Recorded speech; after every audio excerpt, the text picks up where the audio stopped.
Welcome to Our Interesting Times with host Timothy Kelly, who interviews today's top alternative and revisionist thinkers.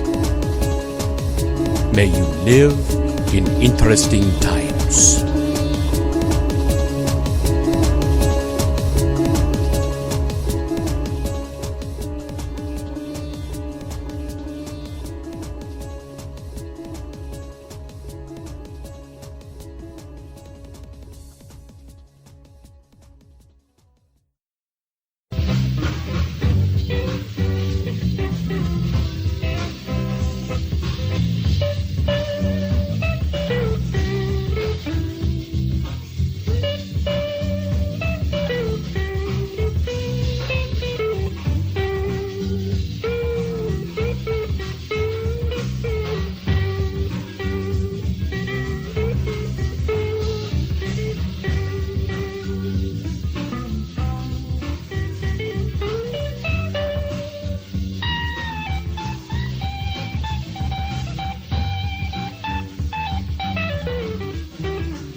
My guests tonight are Paul and Phillip Collins. They returned to discuss an article of theirs, Their Kingdom Come, Dominionism. Their Kingdom Come, Dominionism's Quest for Political Capital in the Emergent New World Order. Paul and Phillip collaborated in writing The Hidden Face of Terrorism, and they both wrote The Ascendancy of the Scientific Dictatorship. They are frequent contributors to Conspiracy Archive. Hey, how you both doing tonight? Hey, doing well, Tim. Doing pretty good, Tim. How's the latest project of yours coming along? I know a while back you mentioned you're in the middle of a book. Yeah, 470 plus pages now, and it's still climbing. We thought that the section over a little bit of humor here. We thought that the section that was going to be about UFOs was officially over, and that we could close that chapter out and say that we were done with that portion of the book. And then you were kidnapped by UFOs. What happened? No, we were kidnapped by Julian Assange. She did this Podesta email dump and ruined my day. Oh, okay. Yeah, and everything. Because there's some correspondence there between Podesta and Edgar Mitchell, and Podesta has always had a weird fixation with UFO disclosure. Oh, okay. And it all fit the pattern of deception that we were looking at in that chapter, and the overlap between the UFO phenomena and the elite control agenda. Mm-hmm. And so we had to go in and we had to visit that in the book. And so we're working on adding that in and integrating that into the existing manuscript. Yes. And everything. So, I mean, it just keeps on growing and growing and growing, and hopefully, Yeah, it's becoming for us what Spalding Gray's book was to him. If anybody's ever seen Spalding Gray's Monster in the Box, where he talks about his authorship of this book takes him forever to write, and by the time he was halfway through it, he said, "I hate it. I want to destroy it. I want to take it out and burn it, but I got to finish it first." And that's where I'm at. I'm either I'm going to kill it or it's going to kill me, but eventually it will be out, and there will be more than enough material there to satisfy readers. They won't be dissatisfied. We apologize for the long wait, but like we said, we're well past the point of date setting, so to speak. We're not when it comes to writing this, we're not going to take the dispensationalist approach and set a date particular. It'll arrive when it arrives. What's the working title again? Invoking the Beyond. Okay, that's right.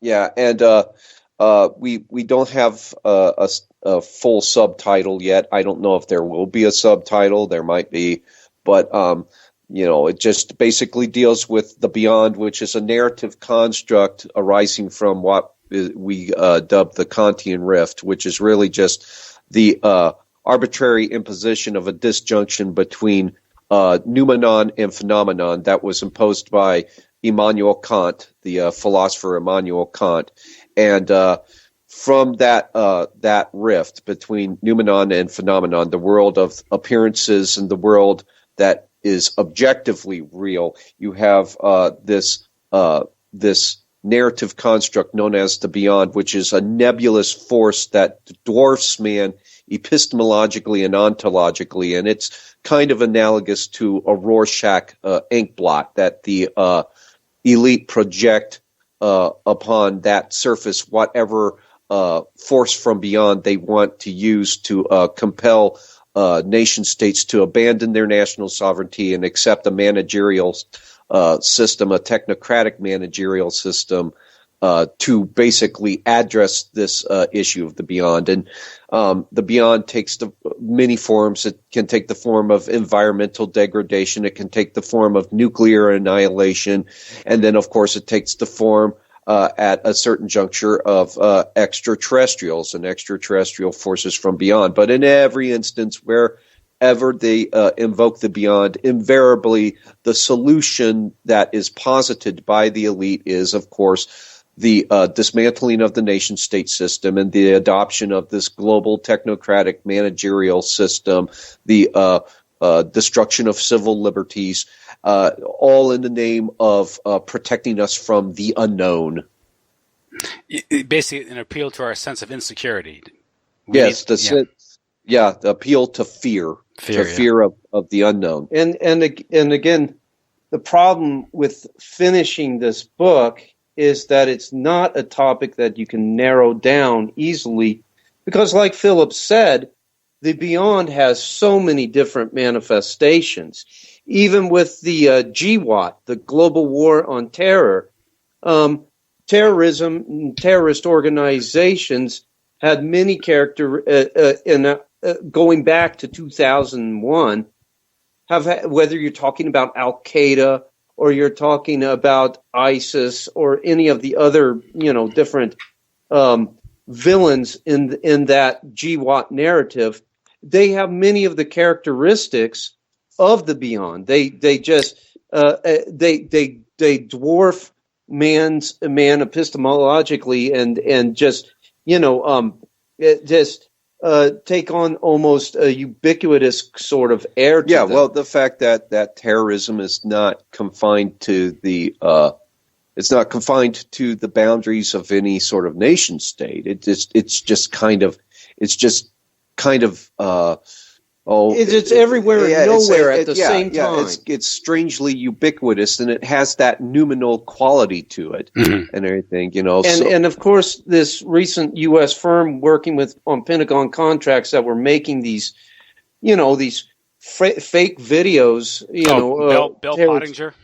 Yes, out of the Bill UK, Pottinger, which has a long history in the American deep state that just would call for a show all by itself. Yeah. The videos that they were putting out helped to add to the mystique and add to this sense that this thing is just beyond our experiential spectrum, and it just added to the fear. Yeah, it was a $540 million contract to produce fake videos. Just the amount of money. I mean, that's just a drop in the bucket, but it just gives you the idea of how much money is being spent on these things. There's probably a lot of graft and corruption involved in that, embezzlement. Probably. Well, again, Bill Pottinger, they have a long history, going back as far as deep politics goes and deep political practices, and has had a long-standing tie with the American deep state and everything. So there is, like you say, Tim, there's a lot of graft and there's a lot of corruption there. In this particular case, we're the topic that we're just tangentially touching on here, the terrorism as it relates to the construct of the beyond. Bill Pottinger really helped to add this sense, add to the idea that terrorism is this enemy, this faceless enemy that can be everywhere and nowhere at once, and it's just something that can't be dealt with through the means of conventional statecraft and conventional politics, and really the only way for us to survive it and to see its defeat is compliance, namely compliance to the establishment. Mm-hmm. And that was foreseen as early as I guess it was Joseph Conrad, the secret agent, which is 1900 or 1901 about. Somewhere in that avenue. Yeah, where it's about. Back. Yeah. Yeah. It goes back a ways. So you mentioned the deep state and parapolitics. That's kind of your field of study. And yes. I think both of you were journalists in past lives, if I recall, right? Yes, we were. So we're talking about the deep state and parapolitics and your study of it. What got you into that, and how important is understanding deep politics, conspiracies, conspiracy theory, or conspiracy fact, and understanding how the world really works in your estimation? Well, with myself, and this is Philip. I have a bachelor's degree in communication studies and another bachelor's degree in liberal studies, and then a minor in philosophy. And in my studies of communications and mass communications, I broached the topic of semiotics. I was in a media criticism course, and we started discussing semiotics and basically the media's use of signs, of iconic logos to convey certain messages and certain themes to the population. And what you've come to find out, and it's actually the theoreticians that you study are quite candid about this, is that the whole field of media is basically geared towards creating an illusion, creating specific narrative paradigms, and imposing it upon the audience and upon their perception of events. And that in and of itself can be conspiratorial. That in and of itself has a certain bit of intrigue and a certain bit of deep political tones to it. And so it's kind of that was what for myself, that was one of the reasons that I became so interested in the topic, was because of my studies in communications and mass communications.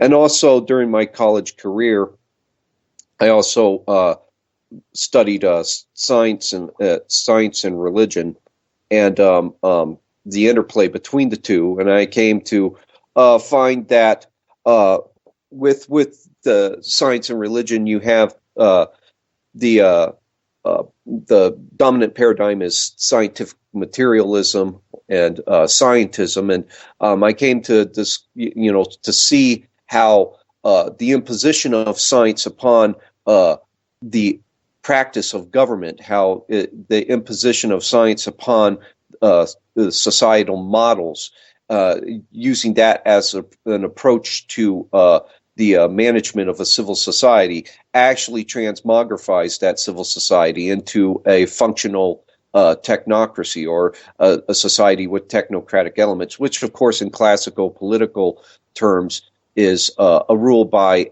experts and a rule by scientists and technicians. And, of course, the modern mind, being chronocentric as it is, tends to view anything and everything that's described as scientific as somehow desirable. But the problem is that science, given the fact that it can only deal with what is quantifiably and empirically demonstrable, by the fact that it takes the quantitative approach to everything, it must jettison all other factors, the notions of the dignity of the individual, the notions of the intrinsic value of human life, morality, and treasured metaphysical propositions such as God, which would act as deontic referent for any objective morality. All of those things are jettisoned when you adopt the scientistic outlook, because, again, you take a strictly quantitative approach to things. And when you take a quantitative approach to government, you're really just viewing society as just this mass of reactive animals that have to be conditioned through external stimuli, and the external stimuli, is economic forces and political forces, and so there really is no room in that sort of society, which would be an inherently technocratic one. There's really no room for the essential dignity and the liberty of the individual. But that's what drew me to the topic of deep politics and parapolitics. Of course, I can't speak for Paul and what drew him, but well, I know that what sustains me in it nowadays is my work as a corrections officer. In the correctional system, what you see is that there is a criminal subculture, and that conspiracy and all manner of law breaking is just commonplace. As a matter of fact, it really doesn't shock anybody that's a participant in that subculture. It's just the way that it's just a day on the job. It's just a day at work, and whether you're trying to do it across the spectrum, whether you're trying to sell narcotics or get narcotics from somebody, or you're just trying to set up some kind of like in the carceral systems, something just like setting up a time and a date and a place where you can get a loan with your significant other, with because in prison that's forbidden under PREA and all the Prison Rape Elimination Act. Just getting a loan with them away from any of the correction officers or any of the authorities around to catch you and everything. But it goes. For me, it went back to high school. I ran with a lot of different kids back in Colorado at the high school that we attended, Horizon High School, and there was this large anarchist contingent there, and they were basically kids that believed in everything that makes up anarchy, the extreme side of the libertarian spectrum. And of course, I can't give my assent to anarchy or to anything as far as libertarianism goes, really. But you have to give it to these people because they do have excellent critiques of the state. And they had excellent critiques of what is today known as SCADs. And SCADs are basically state. It's an anachron. It's an acronym for state crimes against democracy, and a SCAD is not really something that emerged out. This construct of the SCAD didn't emerge out of some kind of conspiracy subgenre of books or out of some kind of subculture of conspiracy theorists. It's a scholarly topic that I believe was started by a professor at the University of Florida. His name escapes me at this moment. No, he wrote the book Conspiracy Theory in America. Yeah. Are you sure about that, or is it? I think that's the book. Okay, Conspiracy Theory in America. Yeah. Well, I know that. I know that when he was presenting the whole idea of SCAD, that he basically attacked the whole idea of basically the means by which the establishment stigmatizes any kind of elevated criminology that looks at elite deviance as quote unquote conspiracy theory. And but these kids back in high school, these anarchists, they had a lot of great critiques of the state and of statism and basically looked a lot at the excesses of the state and the excesses of the establishment, which controls the state. I think it was Lance DeHaven Smith. That's the one. Yes, that's him. I'm sorry. It's from the University of Florida. Yes, that's correct. Yeah, Conspiracy Theory in America. It's in my Kindle here. I just saw it. Gotcha. I've seen his PowerPoint presentations and all. I haven't had an opportunity to read the book. He did come out with an excellent article in a scholarly journal. I can't remember what the name of the scholarly journal is. I'm running extemporaneously right now and everything. But yeah, we didn't have the term SCADs back in 1992, 91, 93 when I was running with these kids. But that's basically, we didn't. I mean, because while we were astute in one respect, in another respect, we didn't know our butts from a hole in the ground and everything. You're still a kid, and you're not spending the time doing the deep research that an older adult would do. You're basically listening to rock music and chasing girls. Yeah, for everything there is a season, right? So yeah, exactly, and everything.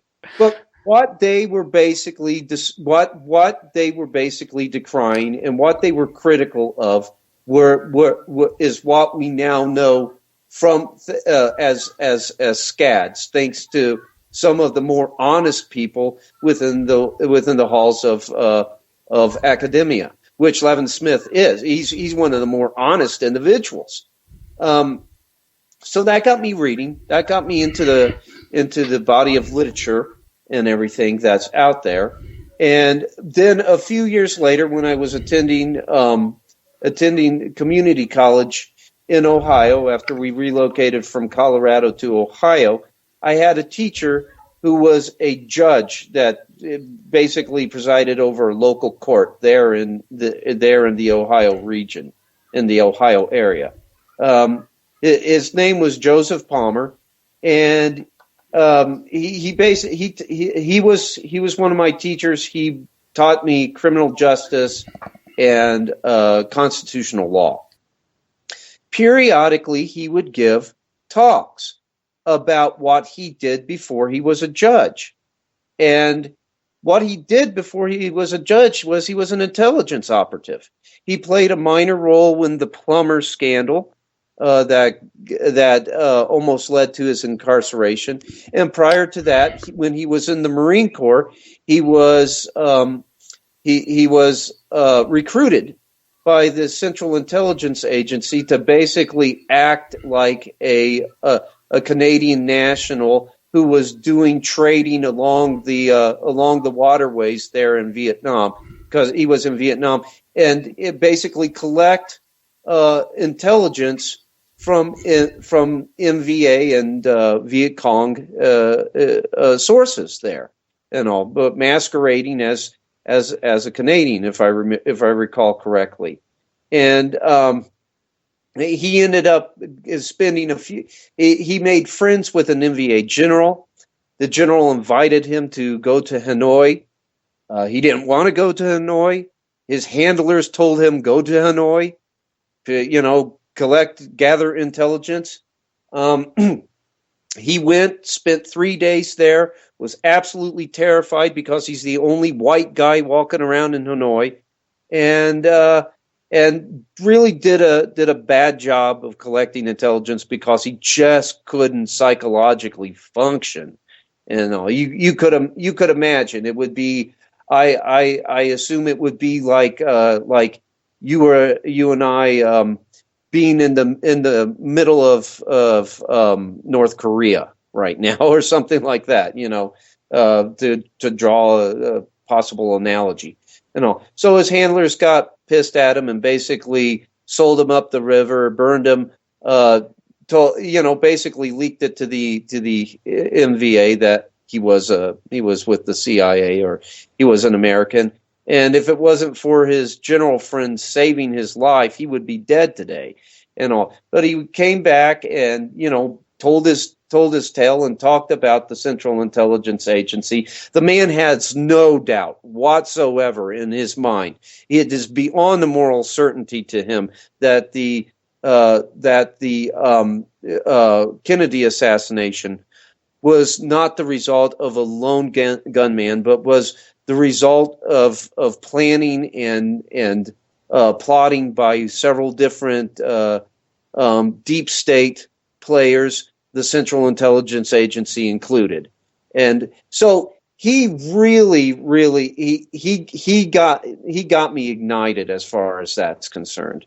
And he really got me to start taking my research seriously and not just passively reading a book here and there. So I started I just delved deep into the literature at that point. And then it was finally around 2001 when the 9/11 attacks occurred that I decided, well, the deep state obviously has an overarching control agenda.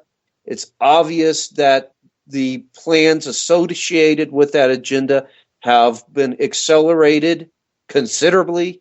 So it's time to start publishing and writing stuff about this, because God knows how much longer we'll have to do this and everything. And that's what set Philip and myself off with writing and publishing the book that we wrote, The Ascendancy of the Scientific Dictatorship, and a lot of articles until it started to slow down and taper off around 2010, because we just got so involved in local journalism and just all in our respective coverage areas and making a living, that you just couldn't focus on it the way that we wanted to. And now we're starting to pick back up again, and especially when this book is finally finished, we'll be hopefully diving back deep into the field and getting more of a public eye on us again.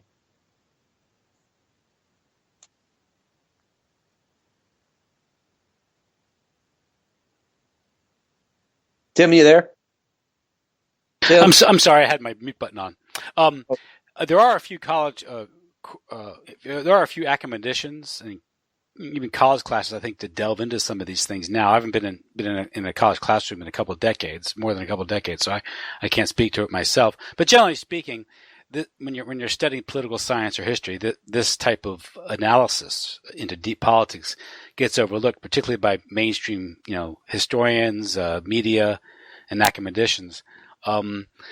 So to really understand what's going on, you have to kind of understand the meaning of groups like, whether it's Freemasonry or secret societies, the importance that they've played throughout history.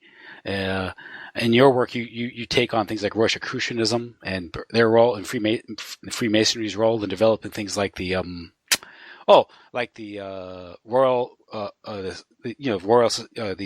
Royal Society, right, developing our understanding of science and therefore of reality, and the idea of occulted knowledge, but also the idea of how these ideas can be used as a practical method to undermine governments, to spread revolution.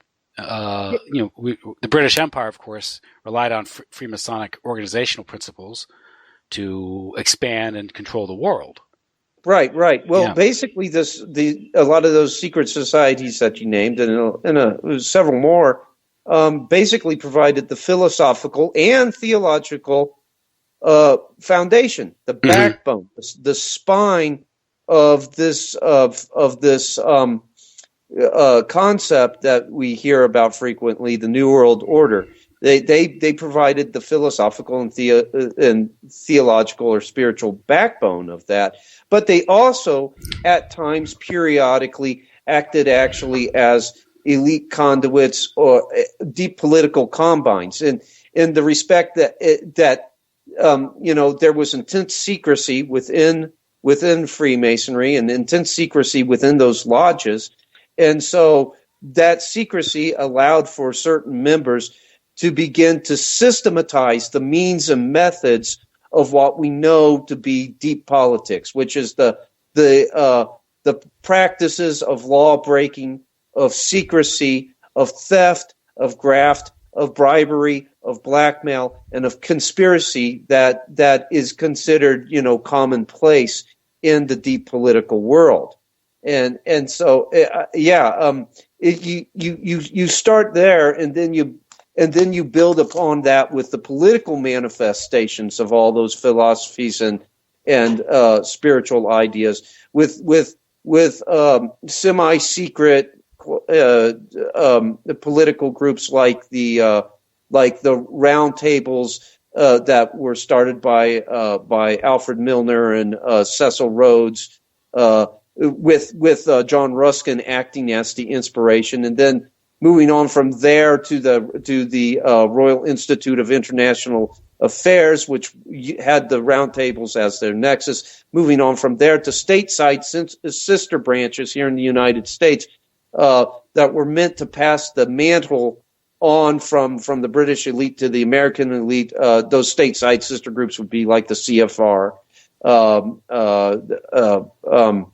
the Trilateral Commission, and on it goes. Yeah, and you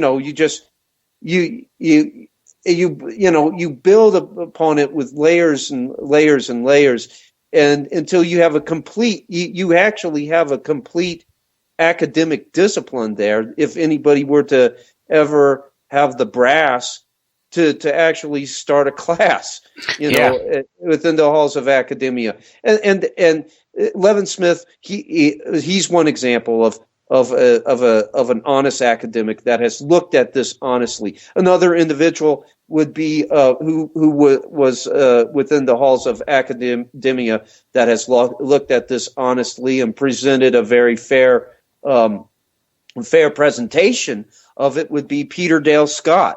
Mm-hmm. His works are essential, whether you're talking about cocaine politics or his more recent books over 9/11 and continuity of government. I think it was actually, the book was called The American Deep State, if I recall correctly. And there's also The Road to 9/11 too. Right. Yeah. Yes, The Road to 9/11. These books actually treat the topic as a matter of scholarship, and thank God that we have people like that, because there's also a lot of hucksters out there that capitalize on the topic to make money, and as a result, either present factual information in a sensational way, or mix factual information with a lot of sensational, baseless hearsay. Mm-hmm. And there's a lot, unfortunately, a lot of that out there. And there's also to boot the white noise specialists, the disinformation agents that are out there that'll take a grain of truth and then stick it in with a lot of just crap.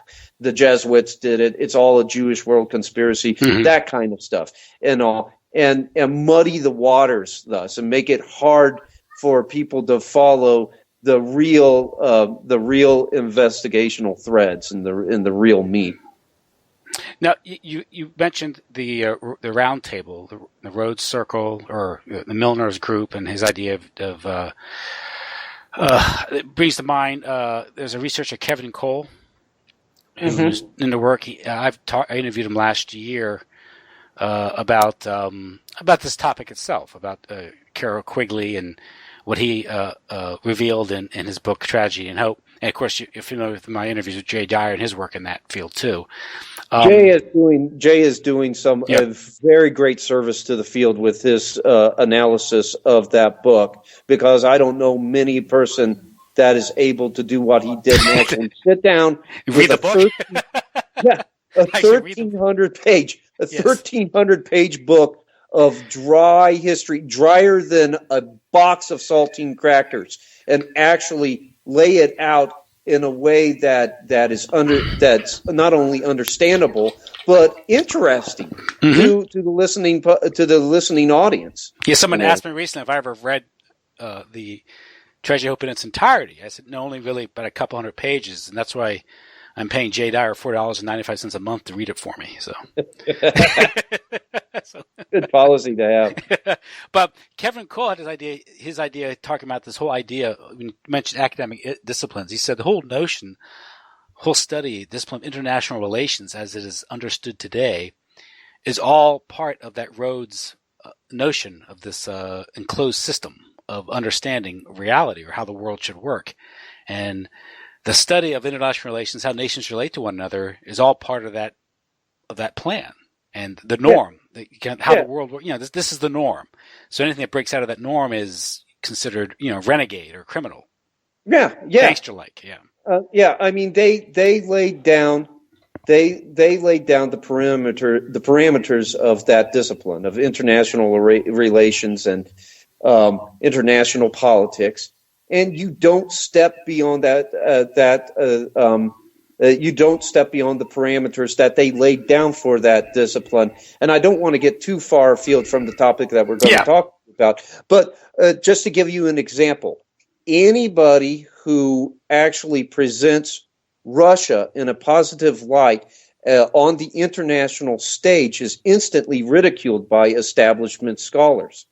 And if you go back to Carol Quigley's book, you find a profuse Russophobia and all, and a hatred for anything related to Byzantium, related to Eastern theology, related to the Orthodox Church, to the Orthodox culture that made up the pre-Soviet Russian nation, and that's where that Russophobia got started.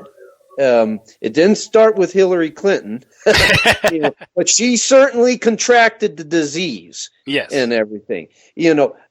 So anybody that presents Russia as a positive force on the world stage and as a positive world actor in the realms of international politics and all has stepped beyond the parameters that were set for the discipline of international politics and international relations by the whole Rhodes, Milner, Roundtable, Royal Institute of International Affairs axis. Yeah, he creates this dichotomy of the good, just, virtuous, liberal West versus the backward East, Russia. Yeah. And that's another area where Jay Dyer did a good job of pointing that out, because Jay Dyer is well versed in Eastern Orthodoxy, and in his study of that of tragedy and hope, he points out how Quigley gives this almost cartoon, almost Cold War propagandistic interpretation of Russia, even before Russia was even communist. So there's a long stand, Right, so, absolutely. Going back to the great game between Britain and Russia, which was prior to which was prior to the attempts to set up a Soviet Rus. And we now know, because through the study works of people like Anthony Sutton, that what Quigley reveals in the book is that the Soviet era was largely a result of an ideology and also a political party, the Bolsheviks, that were imported from the West into Russia as sort of as a bacillus to weaken Russia. That's right. It was a Western export. It was an imposition on that nation by Western powers. Anybody that's read anything about the 1918 Red Cross mission to Petrograd knows that, because you have people like William Boyd Thompson of the Federal Reserve, New York Federal Reserve, going over there. You have all these Western financiers going over as part of this Red Cross mission, and then you have all the Red Cross employees coming back totally disillusioned, while these financiers stayed and did their business. Yep. And everything, and basically, financed the takeover of that nation and everything.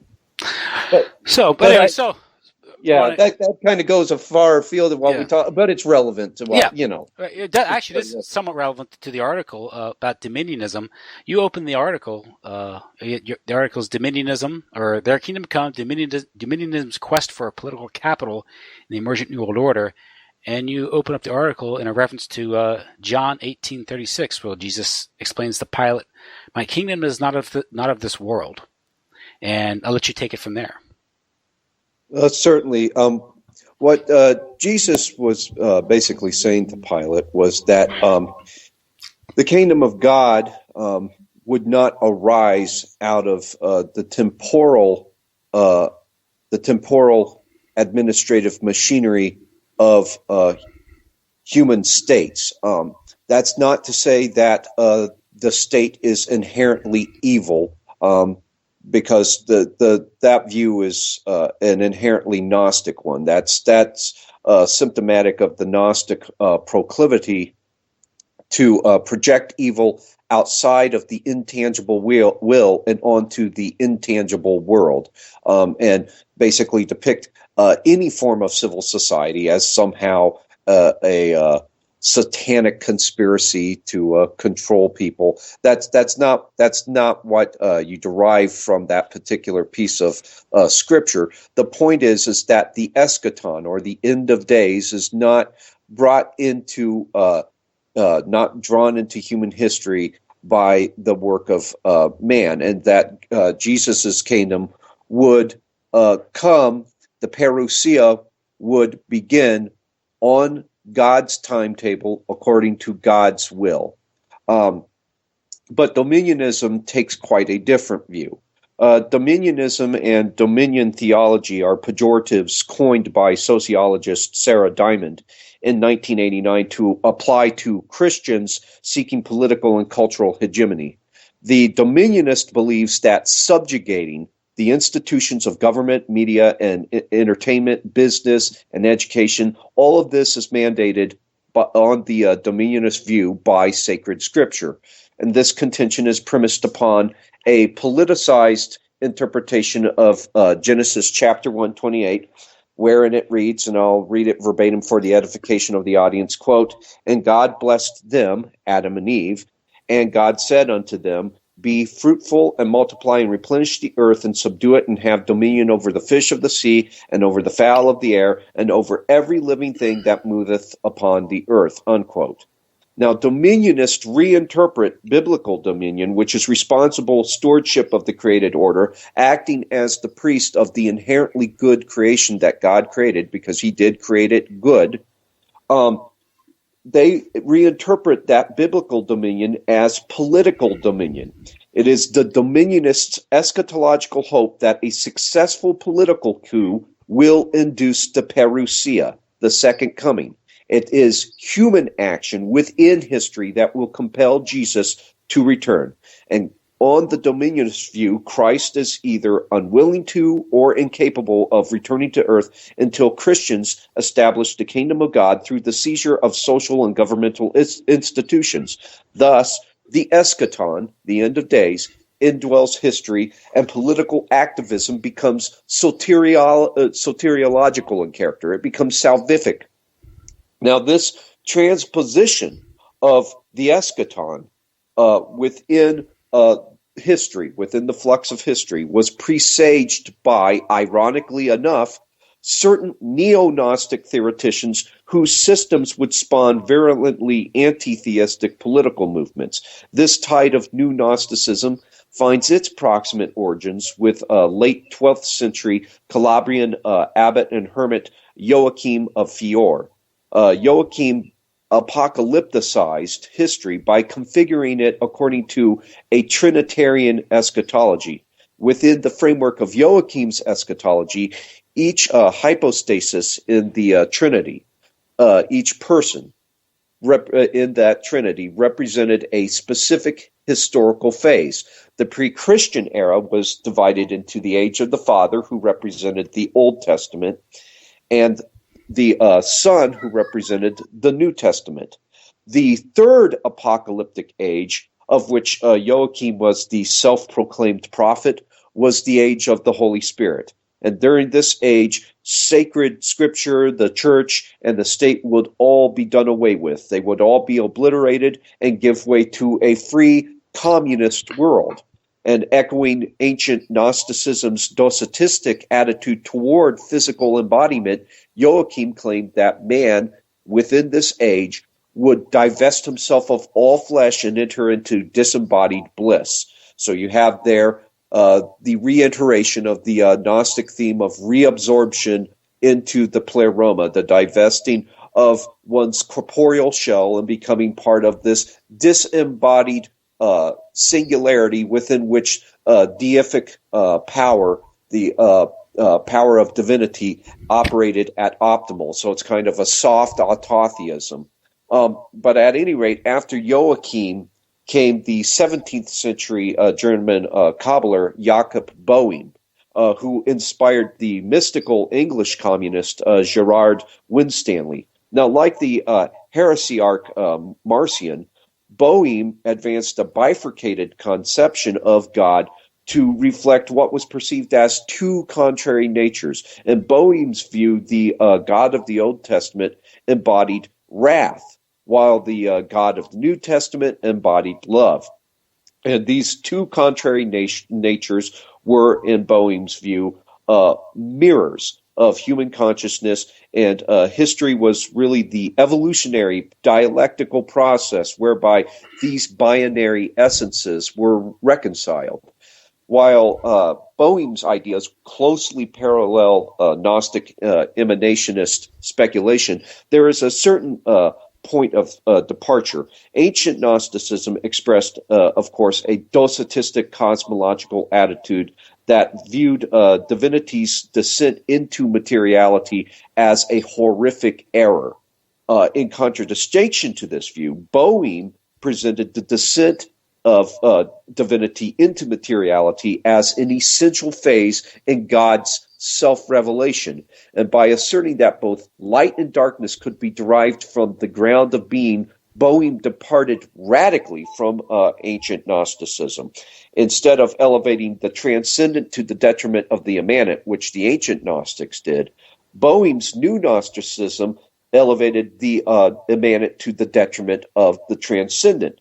But this modern Gnosticism softened the radical dualism and cosmological pessimism of its ancient progenitor, thereby adopting an idealistic optic that supplanted the ancient heresies' explicitly nihilistic view with a more utopian outlook. This idealistic Gnosticism became the optic through which the modern revolutionary viewed the world.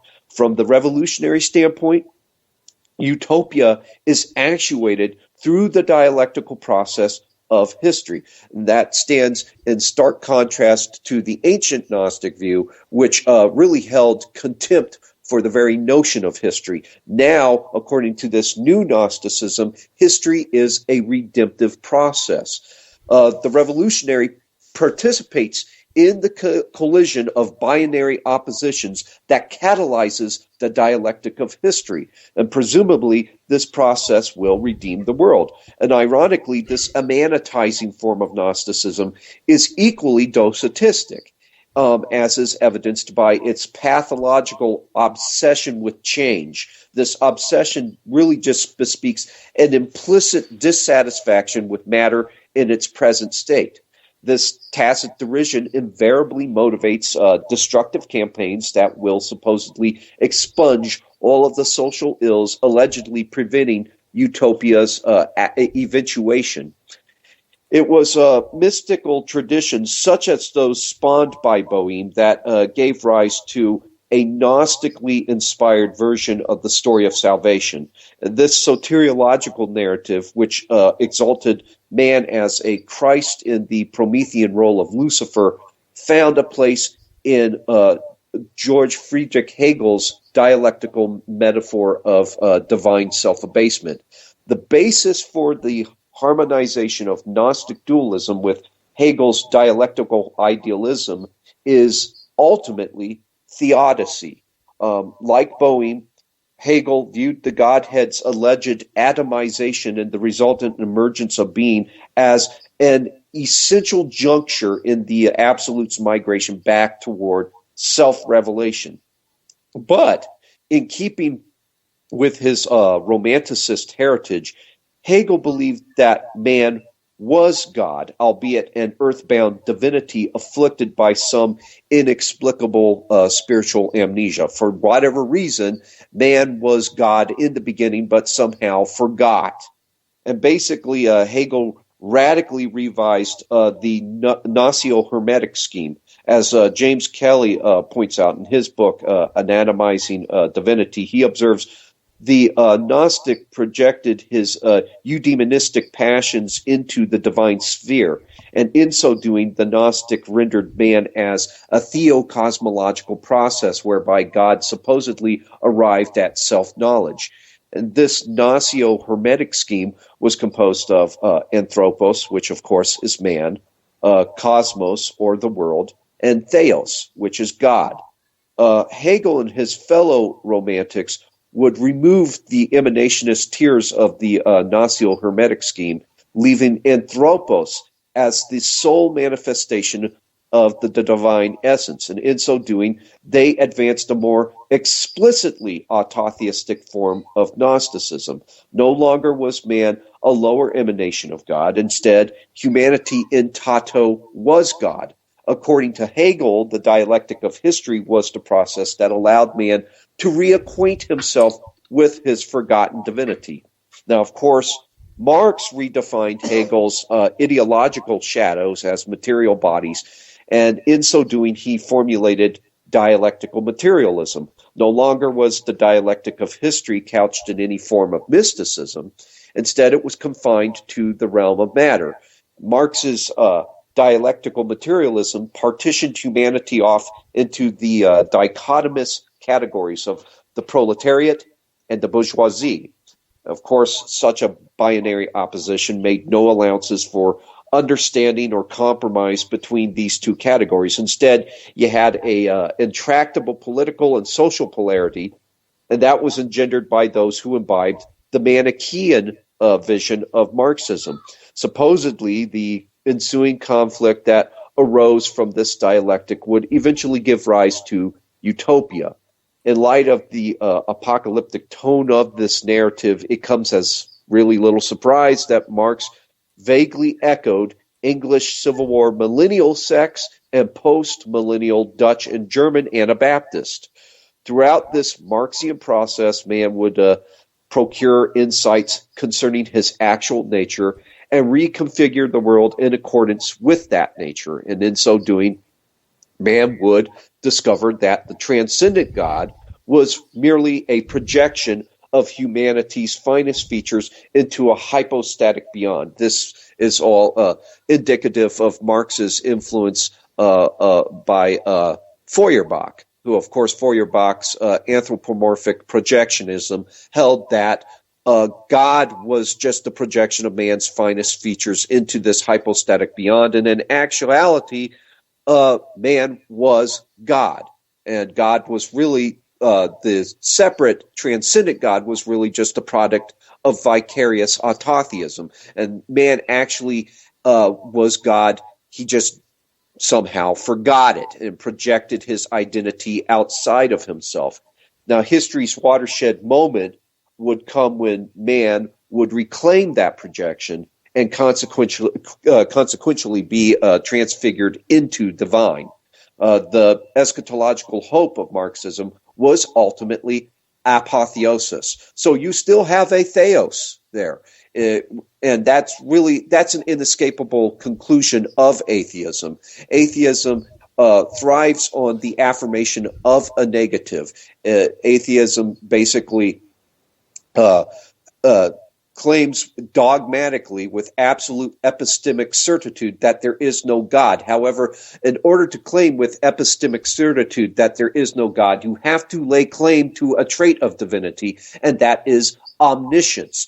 But if you lay claim to omniscience, then you are thereby asserting that you are God. And this was the natural ends of Marx's dialectical materialism and of his atheism. But common among these systems is a historical progression consisting of a series of phases in God's self-revelation and salvific plan. History becomes a redemptive process, and these systems would spawn several crusades that would be characterized as soteriological social movements. And this characterization is premised upon these movements' fanatical belief in a redemptive process throughout history. Within history, history again becomes a redemptive process. And this is where the new Gnosticism departs from the old Gnosticism. The old Gnosticism, again, held in derision any notions of history. And the descent into materiality was viewed as a horrible mistake. It was a terrible error. It was a cosmic abortion. But through the theological revisions of Hegel and Hegel's progenitors, mainly Jakob Boehm and Joachim of Fior, the descent into materiality is suddenly viewed as a necessary phase of God's self-revelation. And by the time you arrive at Marx, that self-revelation of God is man rediscovering his forgotten divinity, which somehow arose out of some inexplicable spiritual amnesia. But you take Marxism, it held that this redemptive process within history would be facilitated through the conflict between the proletariat and the bourgeoisie. The proletariat would redeem the world from thousands of years of class exploitation. Likewise, you take Hitler's Aryanism, and it promised to redeem the world from the alleged corruption of mankind by so-called inferior races. Cultural feminism, which has rose to prominence in recent years, seeks to redeem the world from millennia of alleged male domination. All of these are basically reiterations of a redemptive view of history, of this redemptive history arising from this new Gnosticism. Now, sadly, some Christian theological movements imbibed these systems during the 19th century. The result was dispensationalism, which, like these previous systems, segments history into separate prophetic eras preceding the eschaton.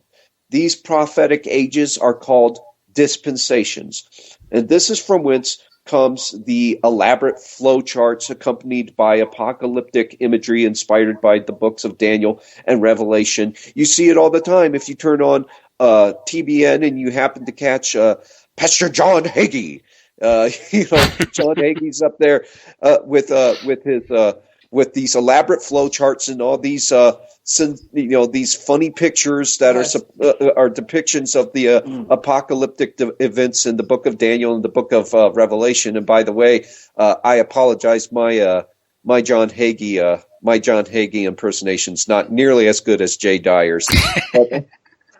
But that's from the blood moon. Was that? Yeah, the blood moons. Yeah, the blood moons, and you see how Lindsay really got the ball rolling even before John Hagee with this sort of this segmented history, this segmented history that is supposedly redemptive in nature. But when we reflect on the theoreticians that we have just surveyed, we see that dispensationalism exhibits the same modern Gnostic tendency to situate the eschaton within history. We also identify the same Gnostic preoccupation with calendrics, as is evidenced by some dispensationalists' failed attempts to predict the end of the world. And again, you have John Hagee, the blood moon. It's the blood moon, and the end is nigh. And he's obsessed with the calendar. And as much as Latinized theology has experienced a degeneration, and Latinized Christianity has seen something of a serious deterioration, just part of the larger degeneration and deterioration of Western civilization. It should be noted that Saint Augustine, who is probably considered the greatest of all the Latins, of all the Latin theologians, he said it himself. He said, "Don't be obsessed with the ideas of calendars and of date setting as it pertains to eschatology." Yeah, well, and arguably, If you look at the Greek patristic tradition, you look at the early church fathers, arguably they were probably amillennial. They really didn't engage in eschatological speculations.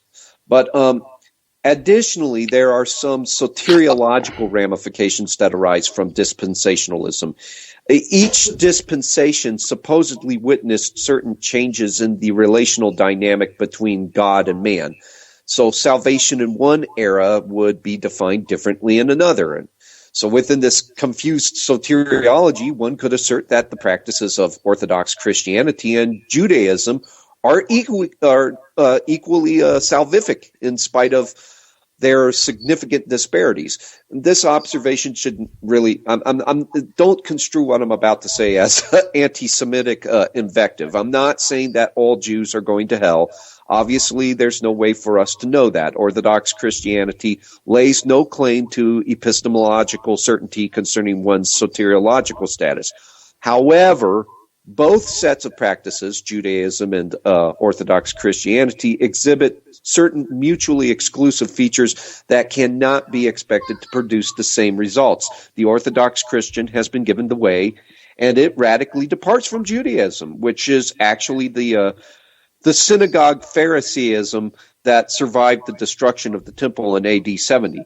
Dispensationalism's failure to acknowledge this historical fact has compelled many of its adherents to indiscriminately advocate all of Israel's national policies, their ethical shortcomings notwithstanding.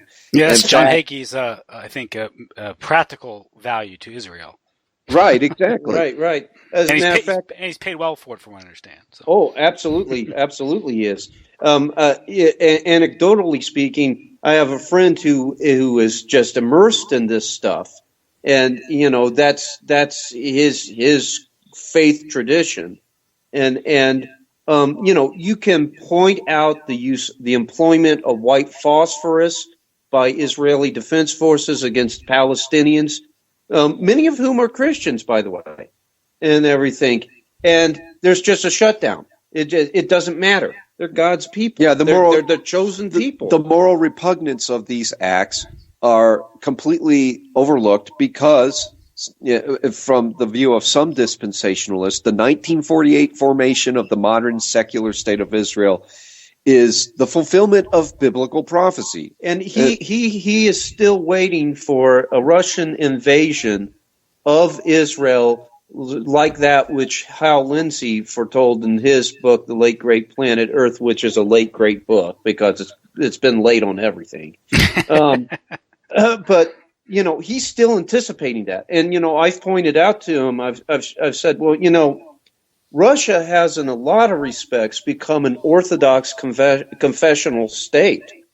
And so it's a Christian state, but you're telling me that that God would, if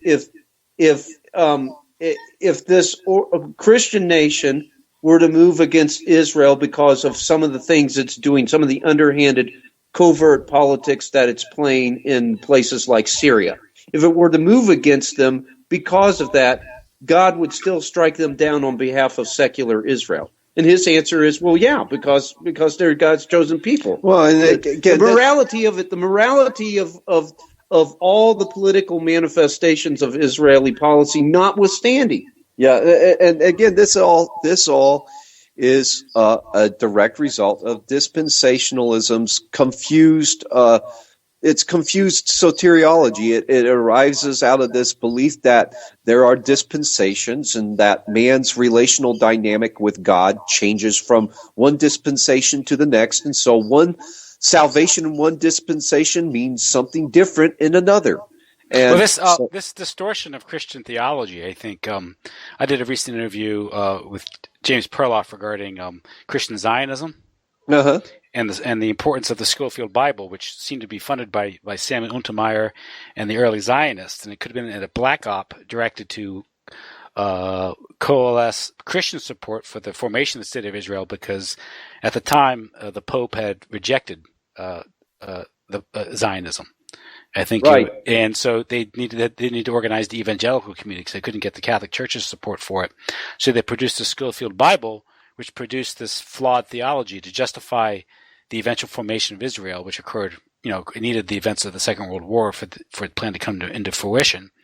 But in the article, you mentioned John Hagee actually rejects the notion of Christ as the Messiah and embraces the idea of a political Messiah, which means that to me, that's an example of Hagee being Judaicized. He's looking for a political Messiah. Yeah. He's basically engaging in the heresy of Judaizing, which of course Saint Paul took Saint Peter to task for.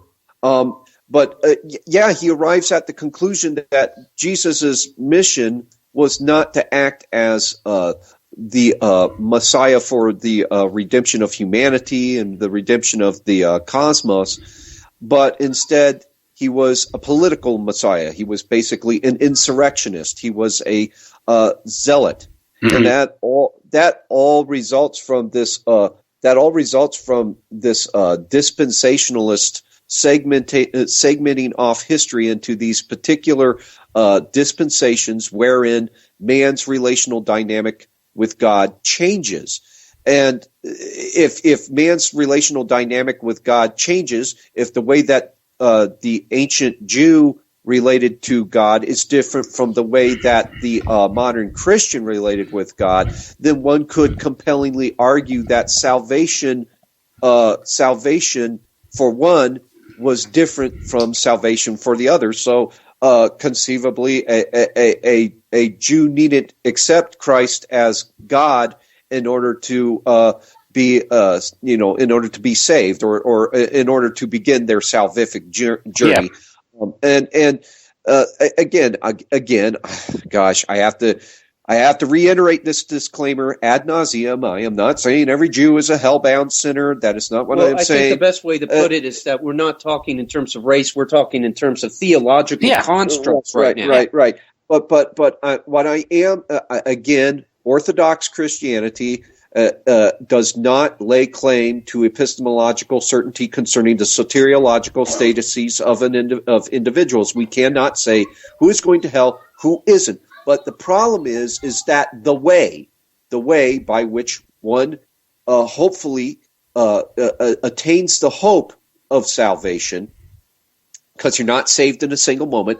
You're not saved just by saying the sinner's prayer and you're done, you're over with. I mean, I'm sorry, but man's sins are far too deep for salvation to be procured through the recitation of a single prayer.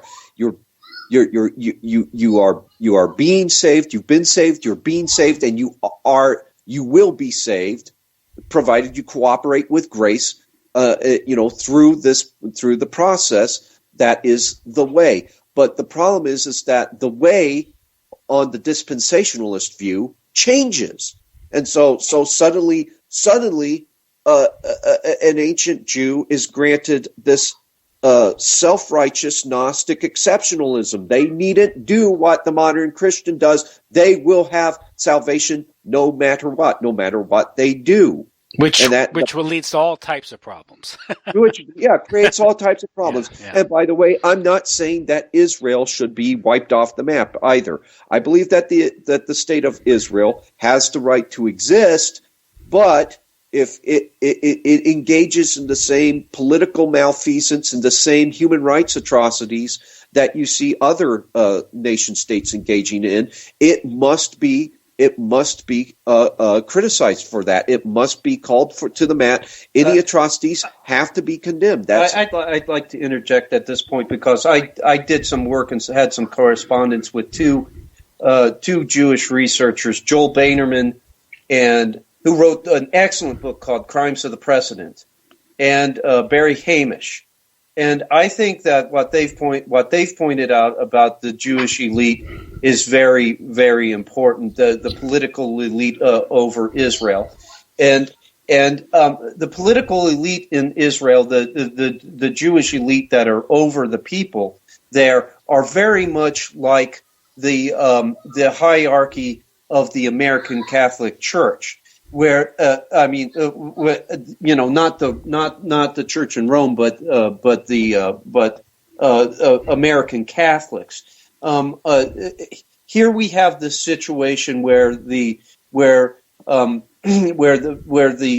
hierarchy here in America of the Catholic Church has subordinated their Catholicism to Americanism, and they identify more with the American ideal and ideas than they do with the teachings of the Catholic Church. David Wimhoff and Michael Jones have gone into this in some detail, so Yes. I'm not going to try to steal that. This was a project of Henry Luce, Time Life, and John Courtney Murray. Yeah. Yeah, and the CIA. And the CIA. And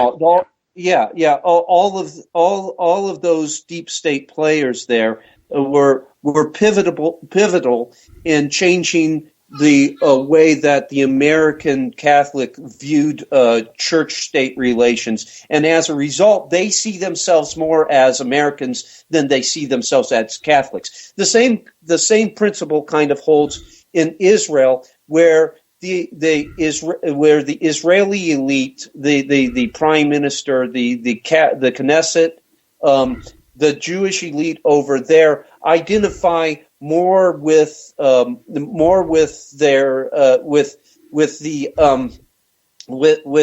Atlanticist than they do with any kind of Jewish heritage. They see themselves more as kind of as a regional proxy of the Atlanticist. Well, that's interesting because the history behind that suggests that the creation of the modern state of Israel was an Atlanticist scheme. Yeah. Yeah. But I mean, and again, backed by powerful Jews, like the Rothschilds, of course, but also Chaim Weizmann, and here in people like Jacob Schiff and the Wahlbergs, things like that. Well, Barry Hamish in particular, when he and I were talking, he pointed out that that Zionism was really a mixed bag, and if you look at labor Zionism, it goes back into Jewish heretical sects such as the Sabbateans and Jakob Frank and the Frankist movement, and that they're really the subversive forces within Israel, and they've actually betrayed the Israeli population as much as the Atlanticists have betrayed the American population. So I think that kind of applies to the conversation here, where these Jewish elites will carry out an Atlanticist agenda, and the evangelical community here in the United States ends up backing their play, no matter how immoral it might be, and no matter how much it's connected to the elitist ambitions of the Atlanticists, which many evangelicals find to be actually oppose, and they still back the Jewish elites in what they're doing, because of this idea that they're somehow the chosen people and beyond reproach and all of that. Yeah, and if I may add one more little footnote to all this, you don't have to be a Gentile to be anti-Semitic, as is evidenced by Karl Marx, who I mentioned before. Karl Marx, of course, reiterated this redemptive view of history, which was passed down from Joachim Fior to Jakob Boehm to George Friedrich Hegel. Karl Marx himself was virulently anti-Semitic. He hated the Jewish people, and in this case, Karl Marx would qualify as Hofjuden.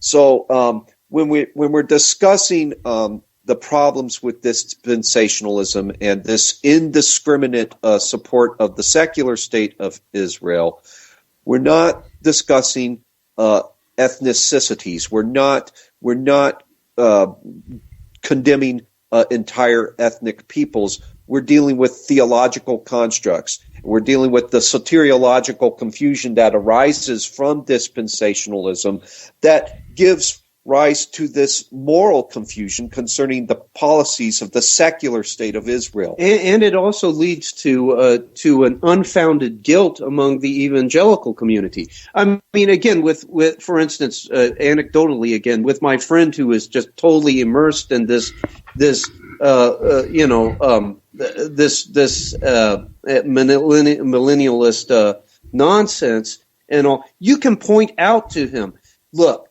American firms cannot sell arms to the Chinese, but they can certainly go through Israel and Israeli firms and sell those same arms to the Chinese and totally evade American laws, ITAR laws, any kind of laws that deal with trading with nations that are considered to be rogue or pariah nations and everything. And he can't bring all this something that he would otherwise, if it was being done through any other nation, if it was being done through Pakistan, Saudi Arabia, what have you, he would instantly decry that as immoral. He would say, well, that's traitorous. You're doing arms deals with these pariah nations through a outlaw proxy and all. But when it's Israel that these firms are using to sell these arms to China and all, he can't bring himself. There's a shutdown. He can't bring himself to decry it as morally wrong now because of some kind of guilt he feels if he critiques the nation of Israel or the Israeli elite or the Jewish elite in any way, shape, or form. Yeah, all of this arising from dispensationalist theology, and dispensationalist theology arguably being derivative of these systems of thought that can be traced all the way back to Joachim of Fior, which basically situates the eschaton within history, this new Gnosticism. But these theological problems aside, much of the premillennial dispensationalism that exemplified 20th century evangelicism was actually apolitical. They weren't politically active. However, this rather innocuous variety of Western Christianity would eventually be challenged by a heavily politicized post-millennialism. A major shift occurred in this theological struggle in 1973 when Reverend R.J. Rushdoony published Institute of Biblical Law, and contained therein was the Dominion Mandate, which represented a gross misrepresentation of Genesis chapter 1, verse 28, which I pointed out earlier in our discussion. In contradistinction to the Orthodox Christian view, that man is the priest of creation. That man is he has stewardship over creation, which was created good, inherently good by God. Dominionism holds a more docetistic contempt for the world. On the dominionist view, man is meant to be the conqueror of the cosmos, not its caretaker. And this docetistic attitude extends to the social cosmos as well as the created cosmos. Dominionism reduces Jesus' kingdom to a secular government established by and maintained through secular power. Now, secular progressives cite dominionism as a violation of the separation of church and state, but in actuality, it represents the subsumption of the church under the state. Dominionism actually enthrones the temporal machinery of the state. After all, maintenance of the dominionist government would stipulate the inordinate empowerment of political, social, and military forces. Now, while the anticipation of Christ's return is the ostensible motive for the dominionist coup, its theocratic version of the long march through the institutions actually apotheosizes the state. As a result, you have the same sort of situation that you had with Marxian statism. As was the case with Marxian statism, the dominionist state can never truly wither away. since the establishment of such a state never was and never will be the prerequisite for the parousia. It will not incite the second coming. This theocratic totalitarianism is enshrined indefinitely. Thus, the state, not Christ, is Lord. Dominionism is really just statism lurking behind a theological veneer. Dominionism's militant post-millennial eschatology also portends certain Promethean Neo-Pelagian revisions to Orthodox Christian soteriology. According to Dominion theology, again, Jesus is either unwilling to or unable to return to earth. Now, if this is true, if this contingent holds sway, then Christ's role as Savior is nullified. After all, the scriptures state that Christ's return will represent the final installment in humanity's salvation.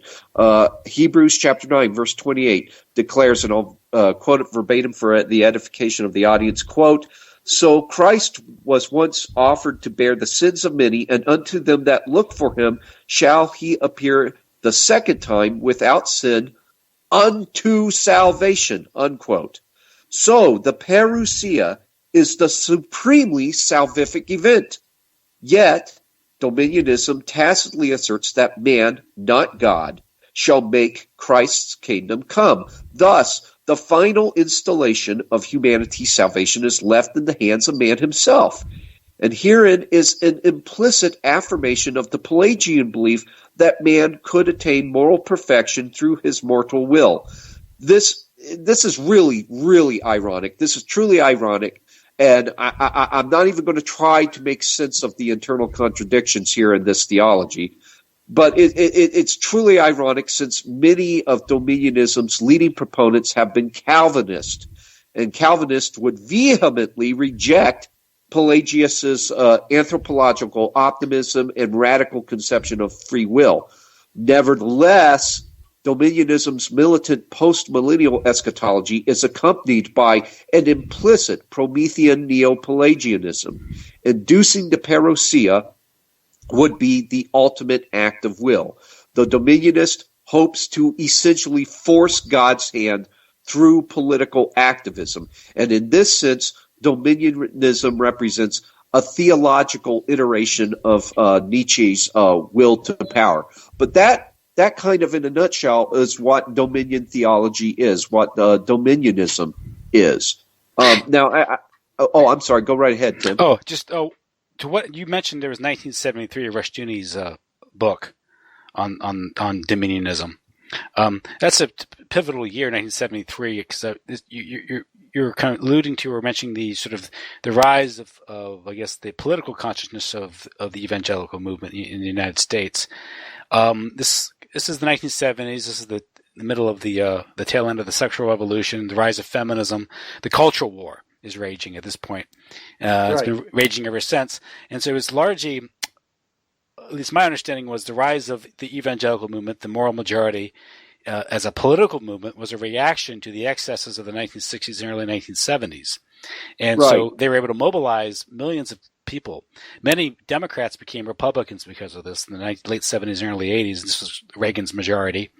How much of this was a reaction to, Ashen was, as Nixon called, acid, abortion, and amnesty. With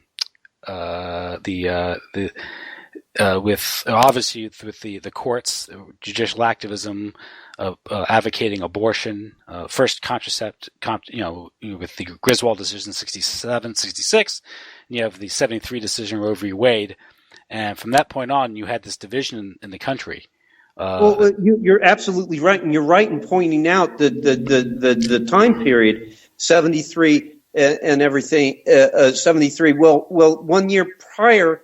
What I'm saying is, from the Christian's perspective, the institutions of government became hostile to the to traditional values. What they considered.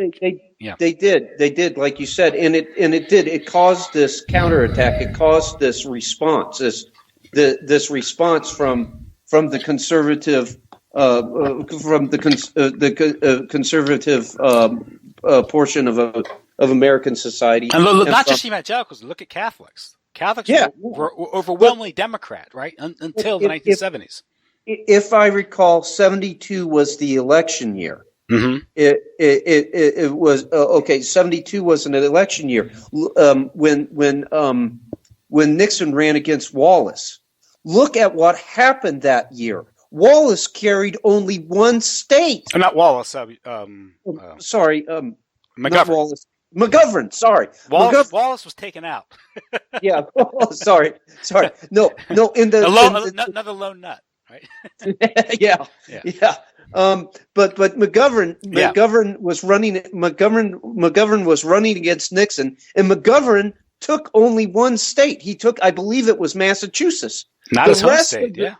Yeah. The rest of the map, the rest of America went to Nixon, and I believe that was that basically was one of the manifestations of this counterattack made by the conservative people in the religious right who Nixon was tapping into, and all. It was a manifestation of them saying enough is enough, because McGovern didn't have an ice cube's chance in hell, but the problem is that whenever these kinds of things happen, the oligarchs here in the United States, they see a group rising, they see the reaction coming, and all.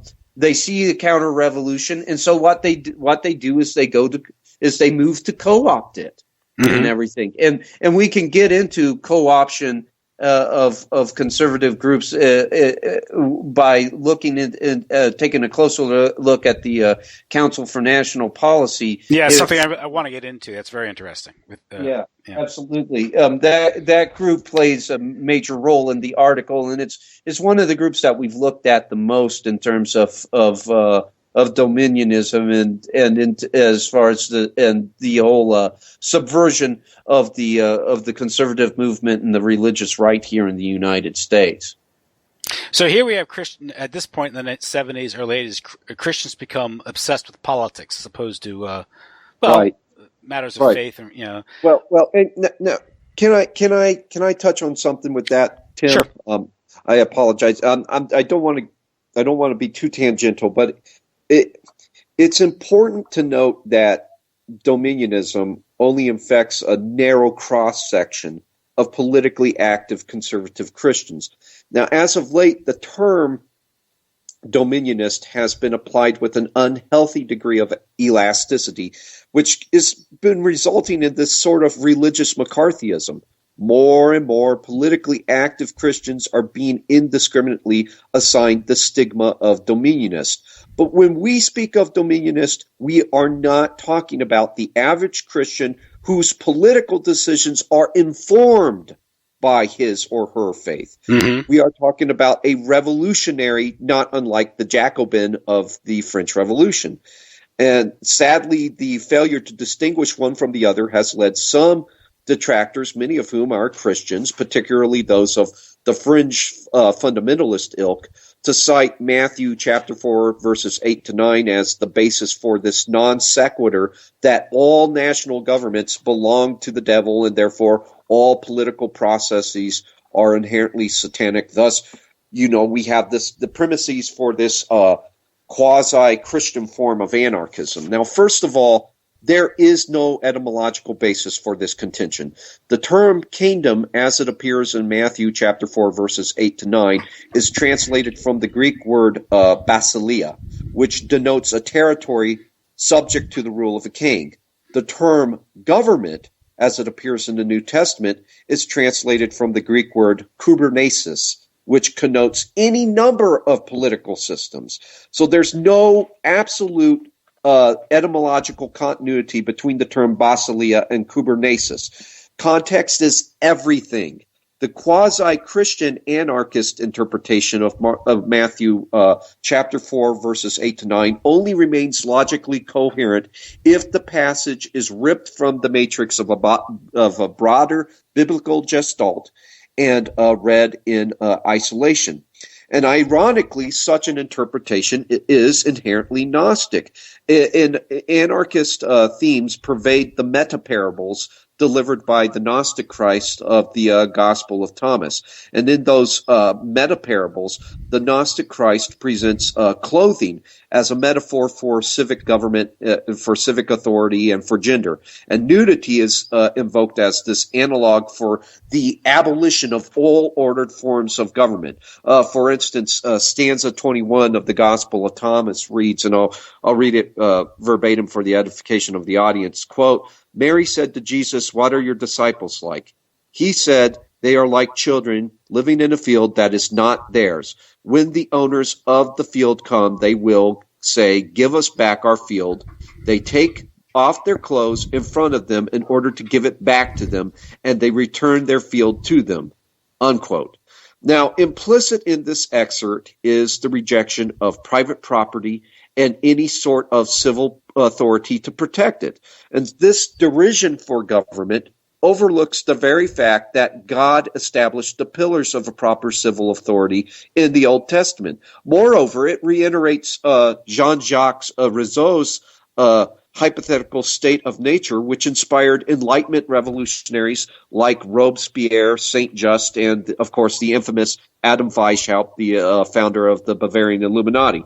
Not surprisingly, the Manitist crusade of communism recruited many anarchists to its ranks. And it is indeed ironic that so many Christians interpret Matthew chapter 4, verses 8 to 9 in a manner that more closely reflects the ideas of virulently anti-theistic and Gnostic thinkers.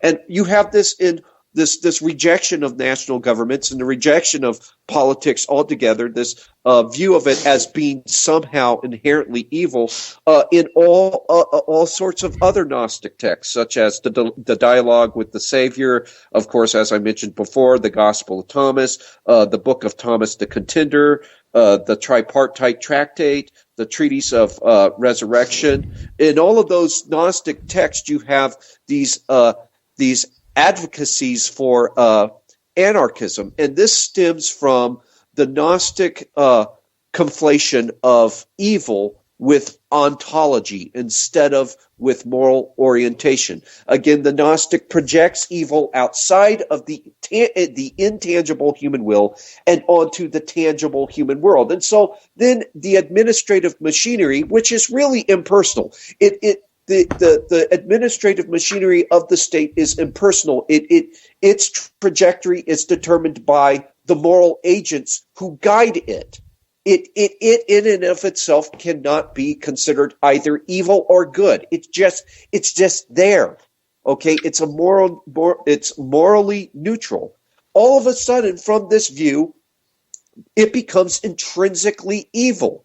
And the problem is that this relies on the rejection of sin, the projection of evil outside of the human will and onto the tangible world, which, as St. Basil the Great noted, results in this rebound of blame to the Creator, because after all, you're projecting evil onto the created order. Therefore, the Creator must be evil himself, because he, after all, he did create it.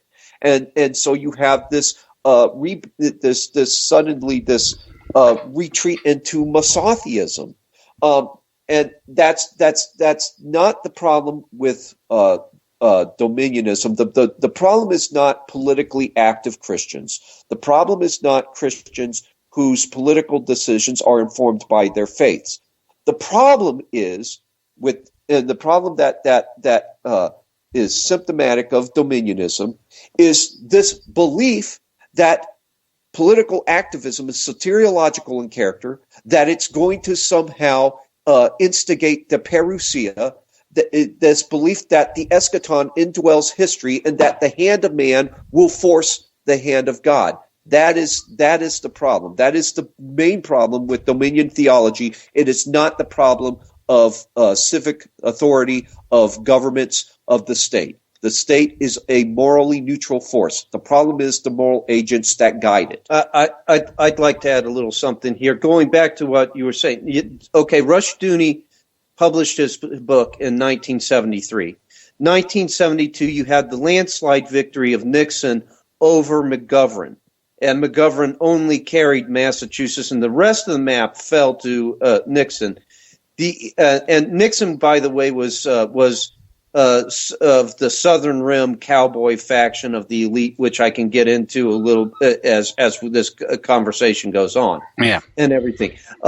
The oligarchs here in the United States saw how he had tapped into the indignation and the anger and the rage of the religious right and of conservatives here in the United States, who correctly saw themselves as victims of Atlanticist occupation. And so the oligarchs saw that how Nixon had successfully tapped into that and had won a landslide victory as a result. And so they began through things like Dominionism to move to co-opt the conservatives and the evangelicals. And this brings us to the Council for National Policy. Yes, it does. But before in the article, but prior to that, I think you bring up the development of neoconservatism and its rise and its influence in the Bush administration. Absolutely. And the neocons would basically use the Dominionist and would use organizations like the Council for National Policy to mobilize the evangelicals behind the president's neoconservative initiatives, because that's basically what the Bush II administration was basically a vehicle for the neoconservative rogue faction of the establishment. PNAC and that crowd, yeah. The guys that had basically gone off in a rogue trajectory, had kind of gone off the reservation, and were now attempting to force American hegemony in a way that that basically turns off the liberal Eastern establishment, because it's so crass, to use the terms of one journalist. It's so crass. It's so overt. It's so in your face. The excesses are out in the open. It instantly leads to the rise of political counter alliances, and thus causes a threat to the very hegemony that it sought to preserve. You have a quote from James Kurth about neoconservatism in the article. You say, from their origins, be it as follows of Leon Trotsky or of Leo Strauss, neoconservatives have seen Christian tradition as an alien, even threatening one. As for the classical tradition, their view of it has been formed by the decidedly untraditional interpretation of classical philosophy given by Strauss. The only Western tradition that the neoconservatives actually want to defend is the Enlightenment. Right. Absolutely. Yeah, I like absolutely. They were Trotskyists in drag. And, yes. and Trotsky was a communist, and communism finds its philosophical spine, its backbone, in the Enlightenment. Mm-hmm. And everything. And this is something that's hard for all those Fox viewers out there to swallow. But every time that they're watching Billy Crystal, well, not Billy Crystal, Bill Crystal, old Irving's son, on that,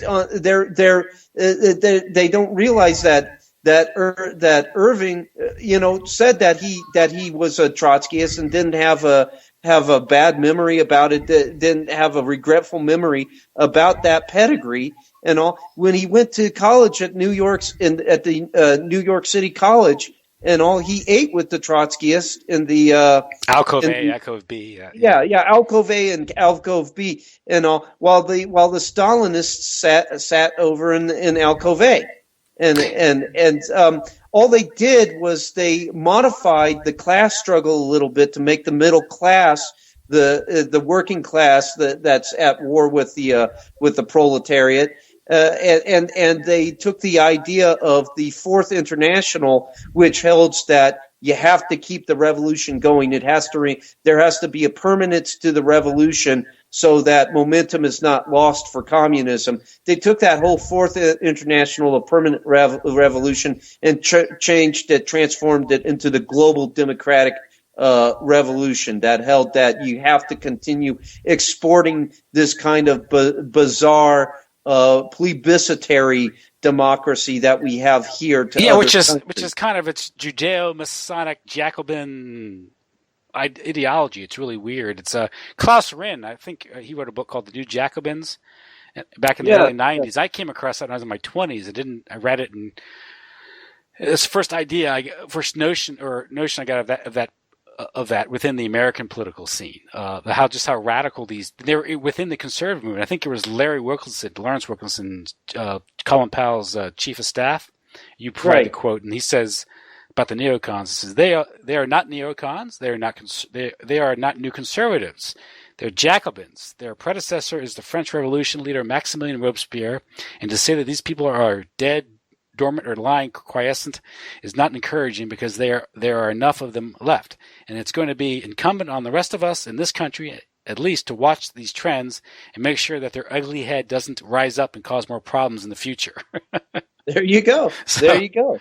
No, yeah, they were basically looking to. They came over here. They found jobs within the establishment, because the establishment were looking for strategists that would help them in their back and forth struggle with the Soviet Imperium. And after the Soviet Imperium went away, they didn't go away, and they continued with their desire to universally impose a plebiscitary form of democracy, which is what Klaus G. Rins calls it, which basically totally jettisons the institution of the rule of law and makes majoritarianism the order of the day, which ultimately leads to oligarchy, because the oligarchy controls the majority through demagoguery, through the use of capitalizing, using grievances and as to gain political capital.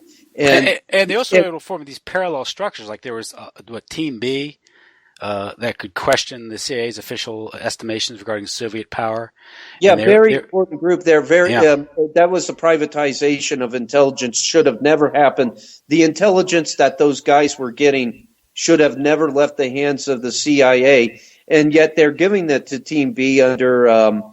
I can't remember the individual's name now. I think it was Albert Wohlstetter. Yeah.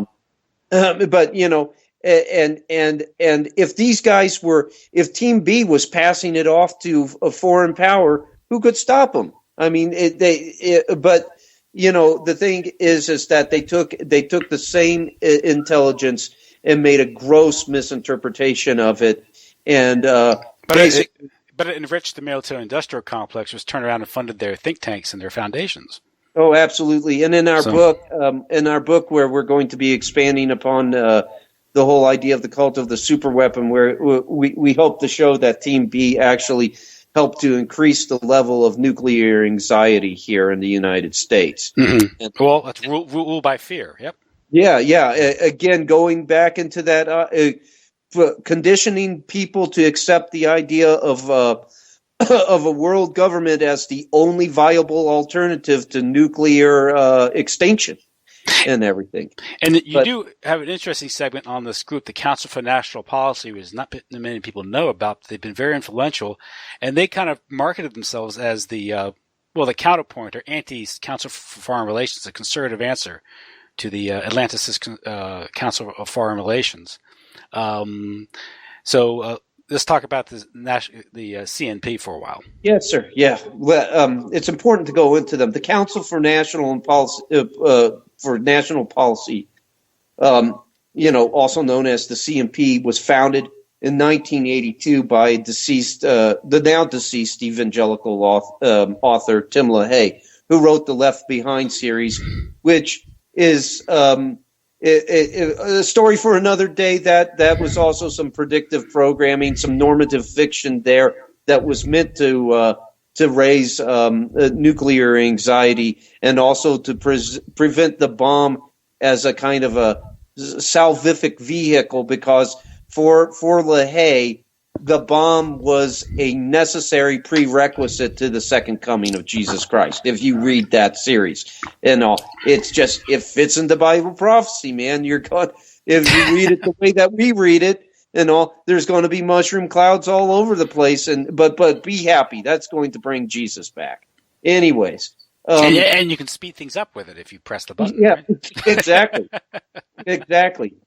But the CMP has been described by the media as a, quote, little-known club of a few hundred of the most powerful conservatives in the country, unquote, that meets 3 times a year, quote, behind closed doors at undisclosed locations for a confidential conference. I think it's journalist David K. Kirkpatrick that asserts that the CMP founders were looking to basically create this kind of conservative counterpart to the Council on Foreign Relations. And as a matter of fact, to quote him directly, he said that they were, quote, were seeking to create a Christian conservative alternative to what they believed was the liberalism of the Council on Foreign Relations, unquote. Now, we found this to be very significant, given the tremendous role that CFR members have played in the realm of deep politics, that realm where secrecy and law breaking and criminal activities are commonplace and a part of daily business, that going right back to the beginning of this conversation. Many members of the CFR, such as, the Dulles brothers, W. Averill Harriman, Zbig Brzezinski, George H.W. Bush, and scores of others were or still are, those of them that are still alive, participants in America's deep state. And I personally think it wouldn't be inaccurate to assert that the CFR is one of the many elite combines that actually staffs the American deep state. In other words, it's the employment center that the deep state goes to when they need employees. That's where they get their staff. And it coordinates the academy, the academic world, the media world, right? Everything. It's kind of like the octopus, at least in the United States. But as you mentioned this is an outgrowth of the Royal Institute of International Affairs, which goes back to Cecil Rhodes and his Last Will and Testament. But go ahead. Right, absolutely. Yeah. Perhaps the CFR acts in the same capacity as perhaps the CMP acts in the same capacity as the CFR. That's our contention, at least. The group it presents itself as this alternative to the CFR and an effective bulwark to the Eastern liberal establishment. Someone who seems to have partially swallowed that line is the political scientist Joel Skousen. And you might have heard him because he's appeared on Alex Jones' show a lot. And during one appearance, Skousen actually claimed that the CMP had made considerable progress, quote, in stopping the compromises the Reagan administration was involved in under the influence of Vice President George W. Bush, unquote. So, so he basically, believed this promo that, that it was acting as an effective kind of counter group to the Eastern liberal establishment, and in particular the Eastern liberal establishment's influence on Reagan through Bush. Now, Skousen also holds that the CMP, quote, started off with real Goldwater-like Republicans trying to be more conservative with Reagan, but it quickly got, as I said, infiltrated by by establishment Republicans because these people had money, unquote. Skousen claims that following the infiltration, the CMP became a quote unquote very lackluster group. Well, when we take those quotes and we look at what he said on the Alex Jones show, Philip and I believe that Skousen is partially correct in his assessment. The fact, however, that you have individuals like Tim LaHaye, like Paul Weyrich with his Opus Dei connections, or Nelson Bunker Hunt, who actually was the sponsor with John Singlob of the Iran-Contra infamy of groups that would lead to basically morph into the CMP, like the Western Goals Foundation. When you look and you see individuals like that, and you see that they were among the founding members of the CMP, that suggests to us that the CMP was controlled by oligarchs and acted as an elite combine from its very inception. Skousen's contention that establishment Republicans like Bob Dole and Newt Gingrich infiltrated the CMP is true, but his interpretation of events and of the infiltration is kind of wrong. So I want to try to present what I think is a more accurate interpretation of what happened with the CMP. Didn't this governing board also have members of the CFR on it? I do know that there was some CFR overlap. If you look at, for instance, Edward Teller was on the, I believe he was on the board of governors. He was definitely a CMP participant. He was CFR. If you look at J. Peter Grace, he was CFR, and he also was a participant in the CMP. So it's not the two groups are not entirely separate from one another. Fighting one another. There seems to have been some overlap there, but we assert that the CMP was already acting as an elite combine at its founding in 1982. Yes, controlled opposition. Well, yeah. Well, at that time, it was acting as a conduit for the Southern Rim elites, which are also referred to by such writers as Kirkpatrick Sale and Carl Oglesby as the Cowboys. Yes, basically it was the Yankees working with the Cowboys, right? Well, yeah. Well, the Cowboys are an elite power bloc that began to emerge during World War II. Their economic and political power base began to grow when people made a huge exodus from the northeast region of the United States. Now, the northeast region of the United States is, as most of the audience probably knows, it has historically served as the Eastern liberal establishment's seat of power. Mm-hmm. And that migration we saw headed south of the 37th parallel to places like the Carolinas, north and south, like Georgia. Georgia, by the way, would produce Larry McDonald, who would head up Western Goals and would also head up the John Birch Society and was a member of the CMP, and that's why we probably see we see that the staff we see those lower level members of the John Birch Society doing some good things, but and ending up on flight KL 007. Yeah. Probably with information concerning the John F. Kennedy assassination, but I guess that's the story for another day. Well, because you mentioned Yankee Cabo, where might have been the earliest examples of them collaborating, right? Right.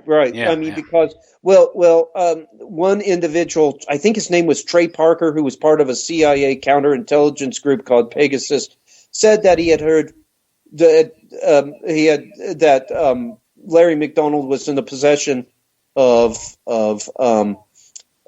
tape recordings between J. Edgar Hoover, Dulles, and I believe one of the Rockefellers. I believe where they were basically discussing the assassination prior to it happening. So there you have representatives of both the Cowboys and the Yankees, right? And there. Johnson was a tool of the Cowboys. And all. Yes, yeah. He was. I'm heading in that direction too. Okay, yeah. But anyways, Georgia, Florida, Tennessee, Alabama, Mississippi, Arkansas, Louisiana, Oklahoma, Texas, New Mexico, Arizona, big chunks of Nevada and California. All of those constituted the Southern Rim. And in those states, the Southern Rim tycoons put the migrating populations to work and built these huge fortunes in the realms of electronics, of aerospace, of defense, of agribusiness. They took advantage of its its good weather, of the good transport routes for commerce there in the southern rim, its relatively protected shoreline. They took advantage of that, and they really built these huge Johnny-come-lately dynasties that the Eastern establishment dynasties would come to despise. And it was this complex that was largely developed as a consequence of the Second World War. Right, absolutely, yeah. Right. I mean, the war and the mobilization and the need for the need for a tremendous war machine really drove those fortunes. Mm-hmm. But these elites, they were, like you said, they were in a coalition with the Eastern liberal establishment. But that stayed in place until around 1968. And that's when the liberal Eastern establishment, known to many as the Yankees, began to lose faith in the idea that any kind of military victory in Vietnam was feasible. The irony is, going back to what you said, Tim, it was the cowboy president Lyndon Johnson who was manipulated into the escalation of U.S. ground involvement in Southeast Asia by Yankee holdovers from the Kennedy administration. Mm-hmm.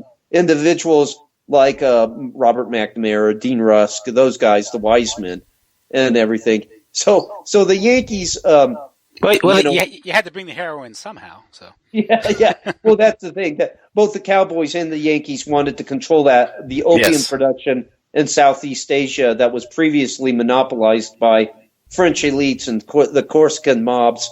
And that's probably why you've seen this kind of support for this Eastern establishment, support for Ho Chi Minh, so that they could unseat their French competition. We didn't give them any help in I believe it was Dien Bien Phu. We didn't give them any help there, and they were asking for it.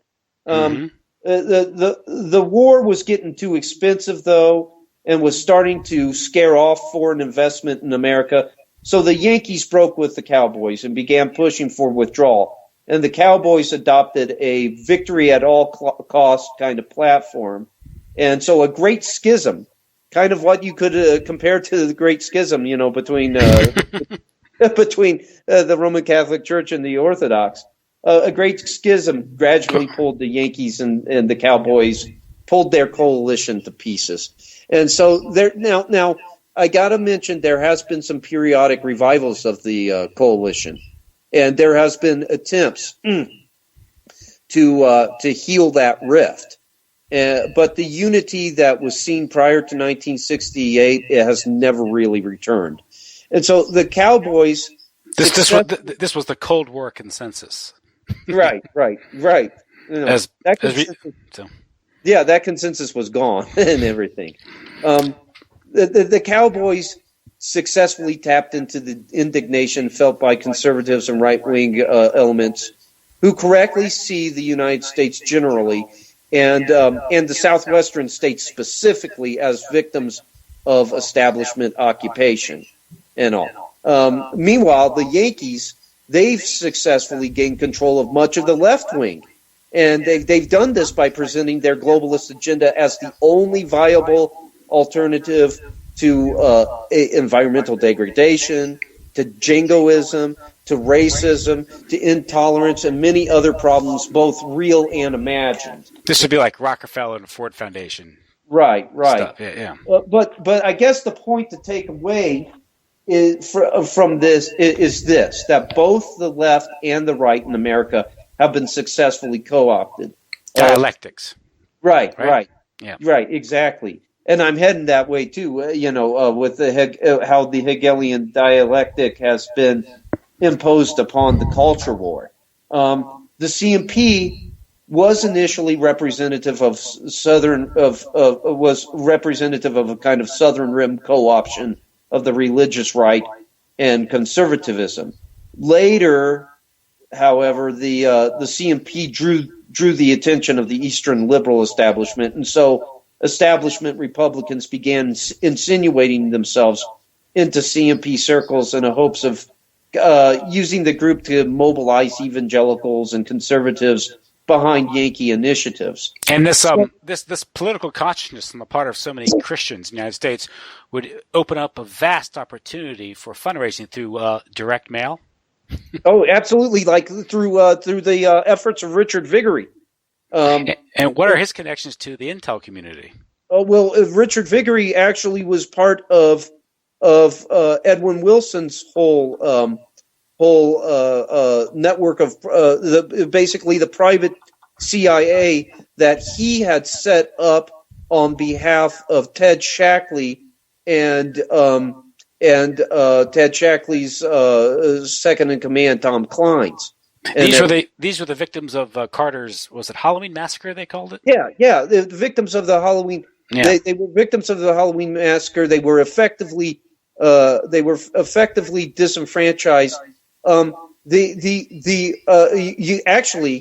You saw that disenfranchisement coming a lot earlier, because if you go back to, I believe, 73, 73, I believe, is the year that our ground involvement in Vietnam is officially over. 74, you have Watergate breakout, and you have all these revelations of the plumbers, of the CIA, of these dirty intelligence circles being involved in Watergate. Mm-hmm. And Watergate appears to be a situation where, although Nixon was a beneficiary of these elites, particularly of the Pacific Rim elite, of the Southern elites, that he had somehow run afoul of these interests by. Yes. And he had definitely. There are many. There are tapes now. There are recordings in which he said that he wanted there. I can't remember the author that brought these recordings out, but it's in a book. Oh God, I can't remember the name of the book and everything. But there are recordings where he says that he basically wants to get those guys with the CFR and with the Rand Corporation, and he's naming two major Eastern liberal establishment organs right there, mm-hmm. and everything and all, and he basically says in these White House recordings that he wants to start to crack down on the Eastern establishment, because when you say you want to go after the CFR, you're basically saying that you want to go after the Eastern establishment, because that's a nexus of power for them, mm-hmm. and everything. I used to work with Philip, and I used to work with Michael Corbin, who was nationally syndicated talk show host down south of here in Colorado, and he had the show A Closer Look, which was one of the most important radio talk shows out there at the time, and he had as a legal consultant to A Closer Look. He had James Rothstein, who was he was an NYPD vice detective, and he went on to become a private investigator, and he was one of the only guys that had the brass to actually take Frank Sturgis into custody. No, but I guess that's a story for another day. But I remember when I was talking, Mike facilitated, an interview between myself and Jimmy, and I took some notes from and did an interview with him for a couple of articles that I wrote. I think about 2 or 3 articles that I wrote. One of the things that he told me, because he talked for a long time, was that Carl Schaffler, who was the police detective that basically found and arrested the plumbers, he knew, he had intelligence telling him that was going to mm-hmm. happen weeks in advance. So, like you said, this was a coup. This was a coup. This was knocking Nixon out of power, because, like you said, he had run afoul of the Eastern liberal establishment. Yeah, if you look at all the principal figures in Nixon's downfall, all have connections to intelligence. Butterfield, Alexander Butterfield, who I think revealed the existence of the tapes. Leon Jaworski, I think, goes back to intelligence. Of course, we are talking, Bob Woodward, right? ONI. Well, yeah, Bob Woodward was naval intelligence. And he seemed to be Bernstein's handlers. He kept Bernstein on a short leash. And, of course, the editor of the Washington Post, Bradley, has a long-standing ties to intelligence. I mean, and the Washington Post itself has always been an intelligence organ. So, with the grants and all that, yeah. And have you ever noticed that that the so-called Deep Throat wasn't revealed to be Deep Throat until he was advanced in years, 90+ years of age, and all. Obviously, deep in the throes of dementia or Alzheimer's at worst. To where, he couldn't, I mean, like it had always, Woodward it had always been understood, according to Woodward, that Deep Throat was a composite of several different people. Mm-hmm. And then all of a sudden he puts it on the FBI guy. I can't recall his name offhand. But, who's now advanced in years. Yeah, he passed away a year or two ago, yeah. But my favorite is always the one Watergate burglar. The name of his book says it all. A piece of tape. The piece of tape is gone from the door and all. Okay, so that's supposed to tell you that this whole thing's been blown. It's been removed by security. Security is going to discover you're in risk of discovery, but what does he do? He puts a second piece of tape on the and everything. But regarding the Viggory connection is this shows I guess the trouble with Dominionism is that the Christian activism, the Christians who are maybe in good faith trying to participate politically in what they see as to make their country a better place to live in. Are being corrupted by the presence of these characters like Viggory, who are up their eyeballs in this Thomas Klein's and Shackley deal with the armed shipments going to, I guess this involved shipments to Iran. Also, they put it all off on Wilson. Yeah, and Wilson. Yeah, Wilson later, and we show this in our we talk about this a little bit in our new book that's going to come out, because believe it or not, there is some overlap there between that and the UFO phenomenon. Mm-hmm. But we actually quote the legal documents in the book where Wilson's legal counsel shows that he had no less than quote unquote 80 non-social contacts with the CIA at the time that he's doing business, selling C4 to the Libyans, doing arms deals over here, he's supposedly gone off the reservation. He's a rogue, but he's having 80 non-social contacts with the CIA. I mean, give me a break. Mm-hmm. At what point do you say, how do you spell frame up? And you also have mentioned the characters like Oliver North and John Singlob, who he was big into the heroin deal shipments coming out during the Vietnam War, right?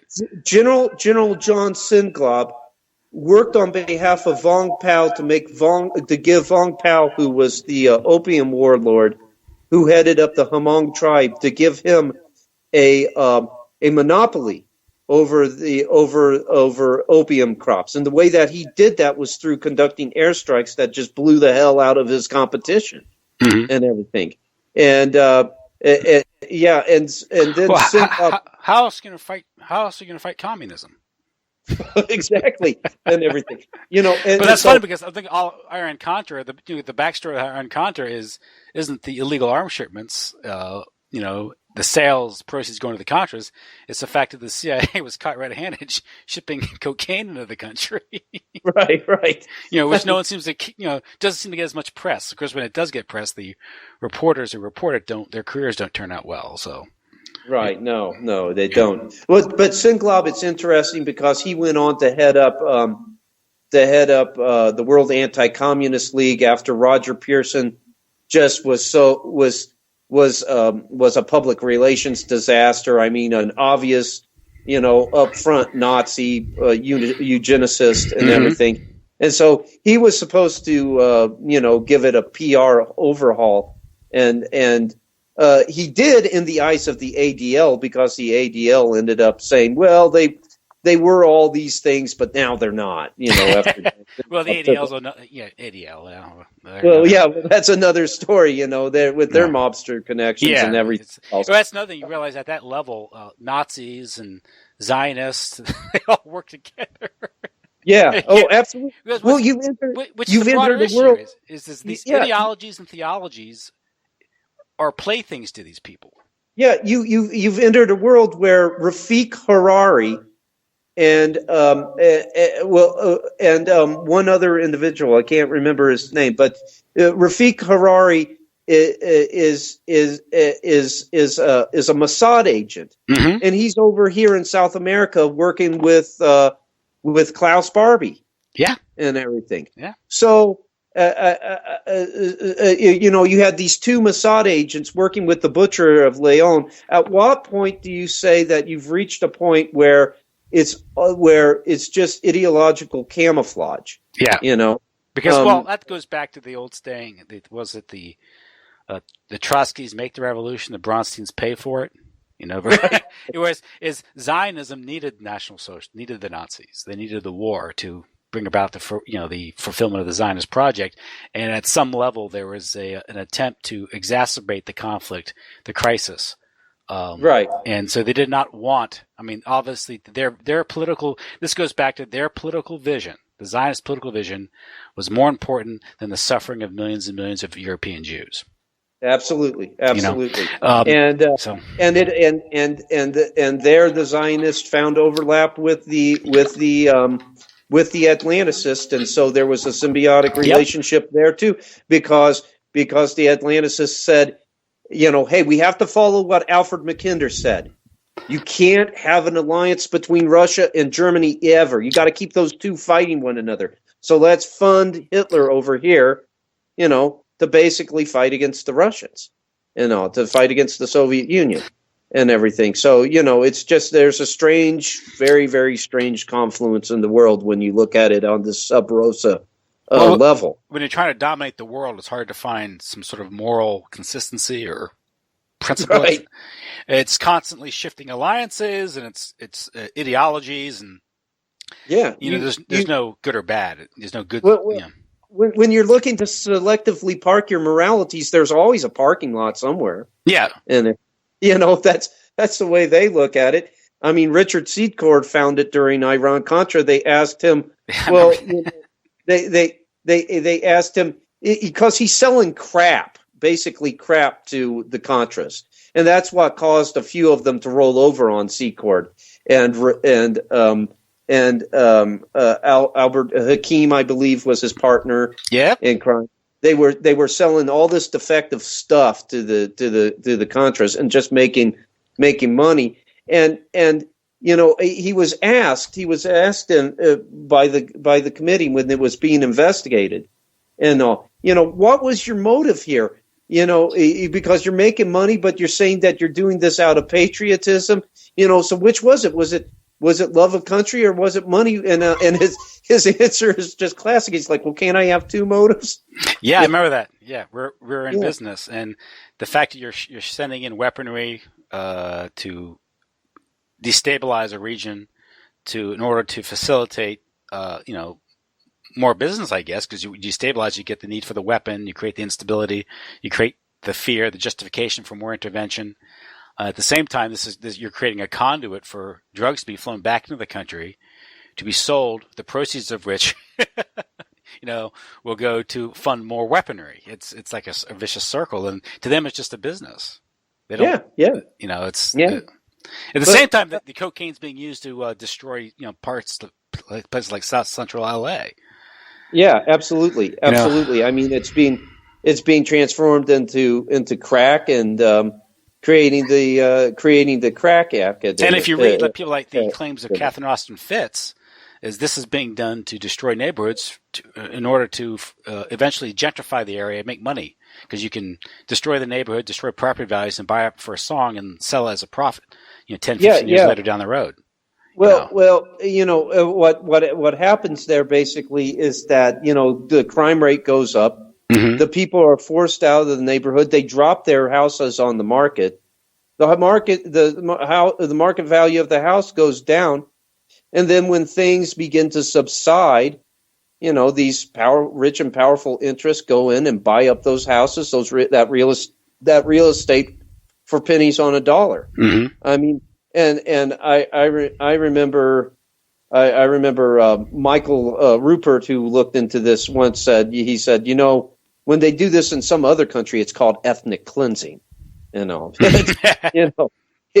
Here in the land of political correctness, we kind of avoid that, avoid those nasty labels. I guess that only happens in other. It's the same thing as with waterboarding. The Viet Cong were doing waterboarding. When they were waterboarding, it was called torture. When we're doing waterboarding, it's enhanced interrogation. That goes back to the whole selective morality thing of the establishment that we were talking about. But listen, if you're going to dominate the planet, you have to be morally pragmatic. Absolutely. And if you're the good guys, it's okay. Right. You're bringing enlightenment to the world. Yeah, your cause is just, so any and all measures and means that you use are justified by the ends that you reach. Now, how else is the U.S. government going to promote transvestitism in Ukraine if we don't destabilize the government? Yeah, exactly. That's sad but true, and everything. But, the CMP, going back to CMP, and what we've established thus far, is basically evolved into an amalgam of elitist interests that lure in unsuspecting evangelicals and conservatives, and then recruits them to act as deep state operatives. And most of them are never the wiser. And the ideological worm on the hook that plays a pivotal role in that recruitment process is the aforementioned dominionist theology that Phil, spoke about in depth earlier. It has made a major contribution to the creation of what's been called Christian nationalism, this Christian nationalism works towards goals and aims that are not unlike those of Henry Luce, of C.D. Jackson, of the CIA, of John Courtney Murray, when they had their dealings with the Catholic Church. And David Wimhoff and E. Michael Jones have spoken at length about that again, and I can't do it justice. But all of these Eastern liberal establishment representatives sought to change the American Catholics' understanding of church-state relations so that they would accept the American ideal and ideas as good in principle. And the end result would be Catholics who subordinated their Catholicism to a loyalty to the American empire, because that's what Luce wanted. Luce made it clear that he wanted America to become an empire when he spoke of the American century. The very idea just reeked of imperial ambitions. But Christian nationalism is much the same way. It gets these evangelicals to subordinate their Christianity to the aims of the American empire, because the dominionist basically conflates the American idea and ideas with biblical principles. And that plays well to the semi-submerged oligarchy that wants to see the universal imposition of the American empire as a kind of political precedent for world government. All the political elites here have to do is equate the American imperial projects with "quote unquote" God's work or "quote unquote" doing God's will, and these evangelicals who have swallowed the dominionist line, get behind it as a result. And the neoconservative-driven Bush administration played this strategy to the greatest effect. I don't know anybody that did a more effective job of doing it. The evangelicals supported the 2003 invasion of Iraq in droves. I mean, the leaders in the evangelical community presented the whole invasion to their flock as a kind of godly endeavor. And there was one notable exception to the Christian support, and that was Pope John Paul II, who seems to have seen what the invasion for what it really was. And I think he realized that because of the Cold War, that his church, the Roman Catholic Church, had been largely suborned or compromised. Yeah. He might have realized that later on in life. I think that later on he saw that the relationship between America and the Roman Catholic Church that was basically born out of a necessity to defeat the Soviet Imperium, that was a tremendously abusive relationship. Yes. But, I mean, and this might seem a little bit tangential, but what the hell? Some have speculated that the breaking of the church abuse scandal in the media was actually a reprisal for the Pope's opposition to the invasion. And I personally believe there might be some substance to that claim. Well, yeah. Well, I mean, the whole sexual revolution, which poisoned the well culturally for the Catholic Church, I think, because the people they draw from to become priests and within the church would be tainted by the sexual revolution. But that could later be exploited, it's compromise. Moral. That's a basic intel op right there. You morally compromise them, then you lower the boom when it's convenient. If you want to talk about the sexual revolution and the weaponization of sex and this whole narrative that we're in right now, when the invasion was completed, U.S. forces didn't bring Christianity to Iraq as the Dominionists thought that they would, and everything. The Dominionists found themselves to be the stupid chimps and dupes that had been used because they thought that the gospel was going to be spread. Well, wrong, guys. What we exported to that region of the world was quite different. And you can find what we exported in a Newsweek article entitled Iraqi Vice. And it's a December 21st, 2003 article, and it's still up online. And it's still on the internet, and I encourage the audience to go out and look up the article for themselves and read it.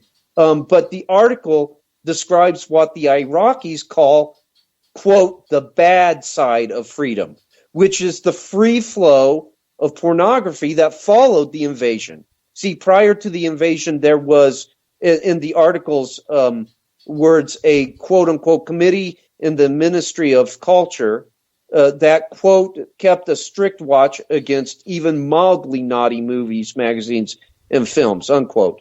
After the arrival of American forces, however, places like the Abu Abdullah district, the Karada district, they just were teeming with pornographers who did their business with protection out in the open, with protection from the American military police. And if you don't mind, Tim, I'd like to read a small portion of the article that shares the state of affairs there in Iraq after the invasion for the edification of the audience. Quote, walk down the street from the market to the adult cinemas where 70 cents buys an all-day ticket, and the audience hoots in protest if a non-pornographic trailer interrupts the action. We have to compete with the satellites, says the manager of one theater, almost apologetically. A third of the country's population is estimated to have access to pornographic TV channels via satellite dish. For those who don't, enterprising dealers record the footage on video disc and sell them for a pittance. Under Saddam, this would have been an automatic 6 months in jail, says a vendor who keeps Ultra X wares in a drawer for special customers at his video shop in Baghdad's Karada district. Now, nothing will happen to us. Nothing the police are likely to do anyways. The regime's vice laws remain on the books, but they are rarely enforced. Immediately after the war, we started raids and arresting prostitutes and pimps, says Lieutenant Colonel Omar Zaid, a top cop in Abu Adalis district. But the American MPs made us release them. After that, the whores and pimps understood they had nothing to fear, unquote. So, I mean, it would cause Dominionists severe heartburn if they knew that the American invasion led to the proliferation of pornography instead of the gospel. Of course, and the astute recognized that the invasion was about control, and it wasn't about the salvation of souls. And I don't think there's a man in the Western world who hasn't experienced purity problems that are exacerbated by what appears on the internet, on the newsstands, and on cable television. I mean, and nearly all of them can appreciate pornography's role as a control mechanism, which is what you're talking about. It's a control mechanism. Porn enslaves a person to his or her passions, and then it makes the addict a slave to those who cater to those passions. And so the 2003 invasion of Iraq wasn't about spreading the gospel or saving souls. It was about expanding the American empire's control. And I know that we're getting kind of long in the tooth here, but, Christian nationalism that we see coming out of the CMP, it should also be noted, and this might be food for thought and further research, at a different time. It's also served another purpose, and that is that it has helped cultivate a radicalized subculture that could be used as a pretext to implement a series of plans for increased domestic militarization. Mm-hmm. And then there were plans that were going back to 1968, as a matter of fact, that were drafted and prepared by national emergency planners and the cult of counterinsurgency that exists within the deep state. And, this is all food for thought and further research, but I'll just go ahead and point out some highlights to the listening audience so that they can go out and research it themselves. There's a retired brigadier general named Albion Knight, who was a member of the CMP's Board of Governors in 1982, and he was a CMP participant in another capacity, in some other capacity as well. But he was an associate of a general by the name of Ralph Haynes, and Ralph Haynes was one of the major. He played a major role in the implementation of Operation Garden Plot back in 1968. He basically was involved in Garden Plot's implementation in Washington, D.C. And what Garden Plot was, it came on the heels of the assassination of Martin Luther King, and used the outrage over that assassination as a pretext for counterinsurgency planning. It was a plan to deal with insurgency that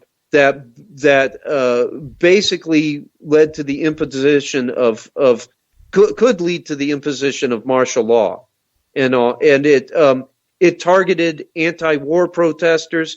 It targeted the civil rights movement, especially at a time when the civil rights movement and the anti-war protesters were starting to come together, because the establishment was absolutely terrified of that alliance. And Martin Luther King, he actually started to run afoul of the establishment when he started to protest the Vietnam War. That's really what got him in trouble with the establishment. But this counterinsurgency plan, Operation Garden Plot, exists up to the present day. It's been revised several times. I think that the last revision goes back to September 11th and everything. There are FOIA request releases of documents related to Operation Garden Plot that can be found on the internet, and Ralph Haynes was one of these individuals who was involved in its implementation, But then he had a friend by the name of deceased. Both Haynes and his friend are now deceased. But this individual by the name of Jim Ammerman, who was going about in fringe fundamentalist groups like the Kansas-based Prophecy Club back in 1998, and he gave a talk called "The Imminent Takeover of the United States," where he basically said that the United States military and law enforcement are being turned over to UN control, and that people need to pick up arms and get ready to have an armed kind of conflict with the United States government. And Ammerman, who was an Army chaplain and was also a retired Army colonel, he continued with this kind of seditionist talk right up to 2008, when he said that all of those individuals in Congress, I believe, all those individuals who were against English only as the American language should be hung for treason. Here he is. He's an associate. He's an associate of Ralph Haynes. Ammerman is former United States military, and yet he's calling for confrontation with the United States military. And Ralph Haynes happens to be one of the individuals who's part of the cult of counterinsurgency that was coming up with plans to deal with such a seditious act. So, what we see here is basically an entrapment plan where Ammerman was setting people up so that Haynes and the individuals who were involved in counterinsurgency planning could knock them down. Basically radicalizing evangelicals, radicalizing militia types, radicalizing conservatives and right of center types to basically, engage in anti-government activities. Yeah, this was the same thing they did with SDS or the Black Panthers in the 60s. Absolutely. SLA, the Sinhalese Liberation Army, the same thing. Absolutely. Justified the creation of SWAT teams. Absolutely. So, Absolutely. yeah, it's an old strategy, agent provocateurs, and I think if you investigate things like Oklahoma City and PatCon, that seems to be a part of that too. There's patterns, there's a playbook to this stuff, and if you study it, you can recognize it if you're a little bit savvy and curious. It doesn't take much, and you can understand if you can aggravate the socioeconomic conditions under the right conditions. It's like setting it's like lighting a haystack. It's all create the conditions. Yeah, but Dominionism and Christian nationalism, which is just Dominionism by another name, is part of the whole plan, because you got to radicalize a subculture before you have the pretext to bring about the imposition of martial law or bring about a stepped-up militarization on the continent. Yes, and whereas traditional Orthodox Christianity would take into things like the Sermon on the Mount and consider the lilies of the field. There's sort of this, don't take politics too seriously. I mean, and the way that Christianity did spread in the first 3 centuries of its existence wasn't by taking on the Roman state. It was by conversion just through charitable acts. And that's how it spread throughout the Roman Empire, and to the point where at one point an emperor named Constantine felt politically compelled to acknowledge it, to make it the official religion. It wasn't because Christians had taken up the sword, and that's this. It is a trick. It's a trick, right? And as I said before, and I can't reiterate this point enough. The problem is not the fact that there are politically active Christians. The problem is not that there are Christians who make political decisions that are informed by their faith. Okay, all of that is based on this erroneous Gnostic interpretation of Matthew chapter 4, where Jesus is approached by the devil, and the devil offers him the kingdoms of the world, and then the assumption is that all national governments are somehow intrinsically evil. Again, you have no etymological basis for that interpretation, because the term invoked for kingdoms is basileia, but the term for national governments in the broadest sense is Kubernetes, and Kubernetes does not appear in that particular biblical passage. Secondly, the problem with when you try to assert that the state is intrinsically evil, the problem with that assertion is that it's an inherently Gnostic assertion, because the Gnostic projects evil outside of the intangible will and onto the tangible world. And so all of a sudden, evil exudes from the very ontology of the external world. And as St. Basil the Great noted, that results in a rebound of blame to the creator, because if the created order is evil, then so is the creator who created it. And so you have this retreat into Masotheism. And also, it's morally deficient, because you're not addressing where the real problem comes from. You're not addressing the human spirit. You're not addressing the human will, which aligns itself with evil. And evil, as the Church Fathers observed in most of their writings, like St. Maximus the Confessor and St. Athanasius, as they observed, evil has no place among the existent. Evil does not possess ontological being. Evil does not possess substance or form. Okay, evil is merely a tendency of the will to migrate towards non-being.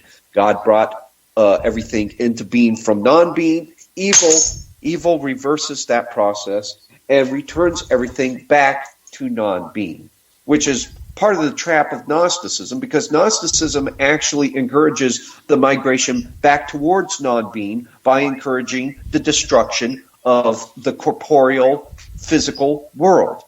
The problem is not really the state. The state is an impersonal agency. Its trajectory is determined by the moral agents who happen to occupy its administrative machinery. But to point towards a bureau or an agency or any sort of governmental organization and just say, it's evil, that's evil, that is as superstitious as pointing towards a black cat and saying, it's evil, don't let it cross your path. All that administrative machinery has no will of its own. The will is possessed by the moral agents who guide it. And this is where I get really, really impatient with some of the fringe fundamentalists who critique dominionism. First of all, again, they use the term dominionism with a great deal of interpretive elasticity. So do secular progressives. I mean, the term is just applied with just this ridiculous degree of elasticity, to such a point that if you happen to say, I am voting for so-and-so because so-and-so seems to be more compatible with my faith tradition, with the sacred tenets of my faith tradition, then you must be a dominionist. Well, that's not the case. That is not so. Okay. The problem is not with the state, is not with governmental machinery. The problem is with the human will and the will's alignment with evil. And something else that some of these fringe fundamentalist critics of dominionism don't take into account is that the term dominionism, that pejorative, it's a neologism that basically originated with sociology and with sociologists. Well, sociologists are not very friendly towards the Christian faith, and sociology has technocratic underpinnings, as is evidenced by its origins with Auguste Comte, who, of course, was the protege of Henri de Saint-Simon, and Auguste Comte, of course, promoted the concept of sociocracy, which is basically a theocratic order wherein social scientists act as the chief priesthood and pragmatically sculpt the faith that the masses are to follow, and the masses venerate basically humanity, the collective organism of humanity in toto as God. So it was really just another form of autotheism, and ultimately that's what all political theory is some form of applied theology. And if you say, well, I'm not religious, I'm a secularist, that's still an applied theology. The theology that's implied is autotheism. You have basically elevated humanity as to a deific status, to the status of God. You have made yourself the ontic referent for all objective morality, and you've basically embraced autotheism. So the problem is not really having one's faith inform their political decisions. The problem is when you decide that you're going to just enact some political coup, and that you're going to violently co-opt the machinery of the state, and then you're going to coercively convert by the sword. That doesn't work. See, but that's exactly what Emmerman was trying to do through his promotion of Christian nationalist and dominionist ideas at the Prophecy Club, and later in 2008 when he called for certain democratic leaders to be hung as traitors because they wouldn't promote English only as the language for the United States. He was calling for violent co-opt of the government, but the reason that it was being done this time was basically as a means of entrapment. It was it's the same way they set up the Mujahideen to be Al Qaeda. These are proxy forces. They want fall guys. Ammerman was basically trying to whip up anti-government zealotry among the religious right and among conservatives, and get them to basically engage in anti-government activities, so that the counterinsurgency planners within the deep state, people like his friend Ralph Haynes, would have the pretext to move and have these militaristic counterinsurgency plans put into effect. Yeah, at the very least, just justify their budgets. Yeah, right. And both Ralph Haynes and Ammerman were both instrumental in the fringe fundamentalism and in the dominionist milieu. I mean, Ammerman set up the full gospel chaplaincy at the suggestion of Ralph Haynes, and both of them have a connection to the CMP through Albion Knight Jr.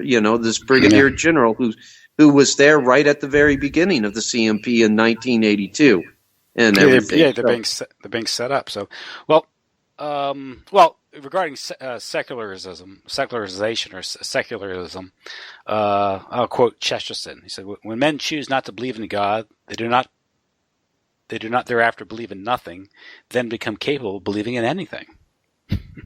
So, yeah. If you read Eric Voegelin in The New Science of Politics, he just makes it abundantly clear that all secularism is a radical emanatism. Mm-hmm. It's really all that you've done is situated divinity within the immanent context of the collective organism of man himself. And as I said earlier, Karl Marx, who of course was a militant atheist, nevertheless, he reiterated the anthropomorphic projectionism of Feuerbach, which held that God or the transcendent God was really just the projection of man's finest features into a hypostatic beyond. And at the great watershed of history, man would draw that projection back into himself and be transfigured and rediscover his lost divinity. He would, in essence, become God. And that's really what communism was all about, was the apotheosis of man. And what secularism is about. It's the apotheosis of man. It's the applied theology of autotheism. What I think that we're dealing with here in this conversation is basically a Hegelian dialectic between the dominionist and the secularist. The dominionist, they envision an America that's taken back from the godless secular authorities and placed in the hands of a kind of religiously flavored group of technocrats who govern the nation according to their sola scriptura interpretation of biblical law. And they're set up in opposition to the secularists who don't recognize the church's legitimate role in human affairs. And they seek to enthrone the state as God through the universal imposition of statism. So the culture war is transformed into a Hegelian dialectic that both the cowboys and the Yankees can exploit. And like all Hegelian dialectics, the two dialectical camps share important commonalities that make their competition really farcical at best.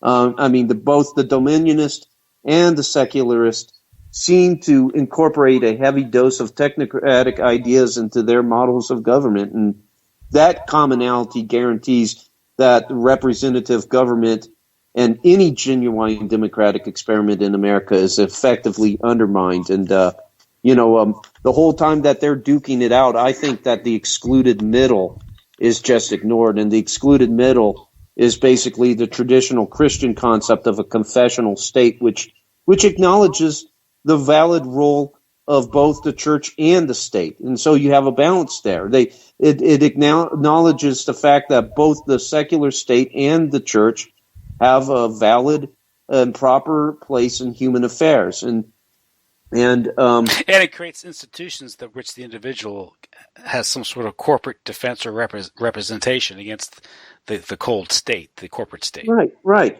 Yeah. Well, the confessional, in the confessional state, the secular government, it's recognized as having a role in preserving law and order and maintaining national infrastructure and regulating commerce and carrying out diplomacy and other acts of statecraft. But the church is also there to preserve the moral order by informing public policy, and it plays a role in the balance of power, serving as a kind of check on the state that makes sure that the secular officials do not violate Christian social teachings. And so the state is the body, and the church becomes the body's soul. So the state is not totally, completely soulless. As opposed to these atomized individuals, yelping about liberty and me. And right, exactly. Yeah, which is But God only knows where this Hegelian dialectic here in the United States is going to lead. But certainly, I think that it's going to eventually spell the end of representative government as we've known it. Well, I have my opinion with the culture war is that the culture war will be won by Christianity, but it'll be won by default because it's Christian faith, specific Christian faith traditions that are pro-fertility systems, whereas, secularists, they have no problem with abortion, infanticide, homosexuality, basically sterile lifestyles. So the future belongs to the fertile, and I'm sorry, but it'll be those Christian faith traditions that encourage fertility that will inherit the future. Even Yasser Arafat, who was a raunchy terrorist, he was a terrible man and all. He got it right when he said that the ultimate weapon of the Palestinians was the womb of the Palestinian woman, right, and everything. The same principle applies here. Right. But also, I think that you'll see certain Christian traditions that have arose here in the West. Some of them will go by the wayside, and I'm sorry, I don't want to offend anybody in the audience, but I'm sorry, that's going to include a lot of American evangelicism, a lot of variants of the Protestant outlook, because given their sola scriptura epistemology, that approach to sacred scripture, and their rejection of the communal component of Christian life, and the importance of sacred tradition, I think that they come unmoored from any sort of overarching moral authority and any overarching interpretive authority for the understanding of Scripture, and that's why you have weirdness like fringe fundamentalism and like Dominionism, and many of them have already really accepted the establishment's sterile lifestyle. There are many Protestants who have no problem with birth control, who have some of them oppose abortion, to be fair, but then they have no problem with wearing condoms and what have you. They don't see the connection there. Obviously there's a difference, but there's definitely a connection, right, between and I think contraceptives and abortion. Yeah, and I think I think that it was the Lambeth Conference in 1930 that set the destruction of Protestantism in motion, when the Anglicans, for the first time ever, probably because of the influence of Marie Stopes and Margaret Singer at that point in time. And the Rockefellers were backing her hard at that point. Yeah. They embraced contraception only. We swear, in these selected circumstances. Well, it was a slippery slope from there on out. Yeah. So I think those faith traditions, which ironically hawk themselves off as anti-traditions, but those faith traditions will probably go by the wayside as well, and you'll see more of the traditional Christianity, Orthodox Christianity, traditional Catholic, probably Eastern Catholic Christianity. I think they're going to win the day. And secularism and these aberrant forms of Christianity are basically going to be bred out of existence. Yeah, they're basically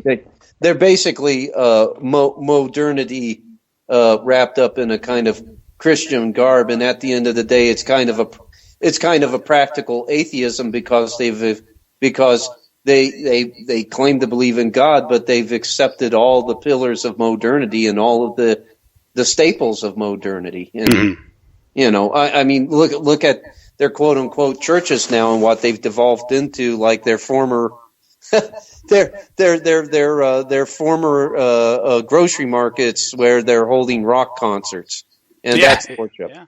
That's worship. And even the architecture tells the story. Yeah, I mean, like it's a dead architecture, and they're listening to groups like Casting Crowns and Jars of Clay, and which the only difference between those groups and secular groups is that secular groups are doing the music infinitely better than they are. Yeah. You're not making Christianity better. You're making rock and roll worse. That's what King of the Hills. That's what the central character said. Yeah. I couldn't agree more.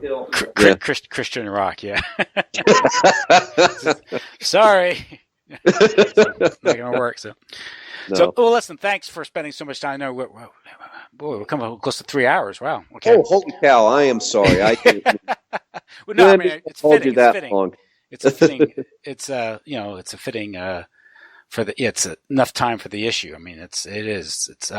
So the article again. What was the article's title? Dominionism. I gotta go to my notes here again. I wrote it so long ago, I don't even remember. Yeah, their kingdom come. Here it goes. My notes here. Their kingdom come, Dominion's quest for political capital in the Emergent World Order. You can read that. It's Conspiracy Archive, correct? Yes, sir, you can. And you're currently, of course, your last book was The Ascendancy of the Scientific Dictatorship? That is correct. The 2003 edition, which was released through Book Surge, the name of the company has changed since then. Well, isn't it 2006 was the revised version, right? Are you sure? Or 2006. God. 2000. You know what? I just, I need to go back to the retirement home. The senility's Don't kicking worry. in. Hey, I think Kara Quigley took 20 years to write Tragedy and Hope, so, you know. God willing, somewhere within this next year, we're going to have that other one done. We're going to have Invoking the Beyond. By then, you'll read my obituary. So yeah. So, okay. Well, listen. Thanks a lot. Thank you, Tim. So again, I'll when I post this, I'll send you the link so you know when it's up, and I'll let you go have dinner. Okay. I think I think mine is cold now. No, I apologize. Oh no! I'm just joking. I'm just joking with you. One day I'll take you up. I'll send you a rain check. I'll treat you to dinner at, I don't know, how's Arby? Arby. There we go. Hey, good. Hey, roast beef. There we go. Okay. Well, listen. Thanks. Again, that's Paul and Phillip Collins. Again, they've written another very long and very insightful and provoking article. It's an opportunity to get out your dictionary, look up some of the words. Don't be afraid of that. So great. Thanks a lot, guys. And I'll maybe in the wintertime, later in the winter, I'll get you back on. We'll talk about one of the other articles. Sounds good. Looking forward to it. Great. Listen, great. Enjoy the fall and take care. Hey, thank you. Good night then. Thanks a lot. Bye-bye. Bye.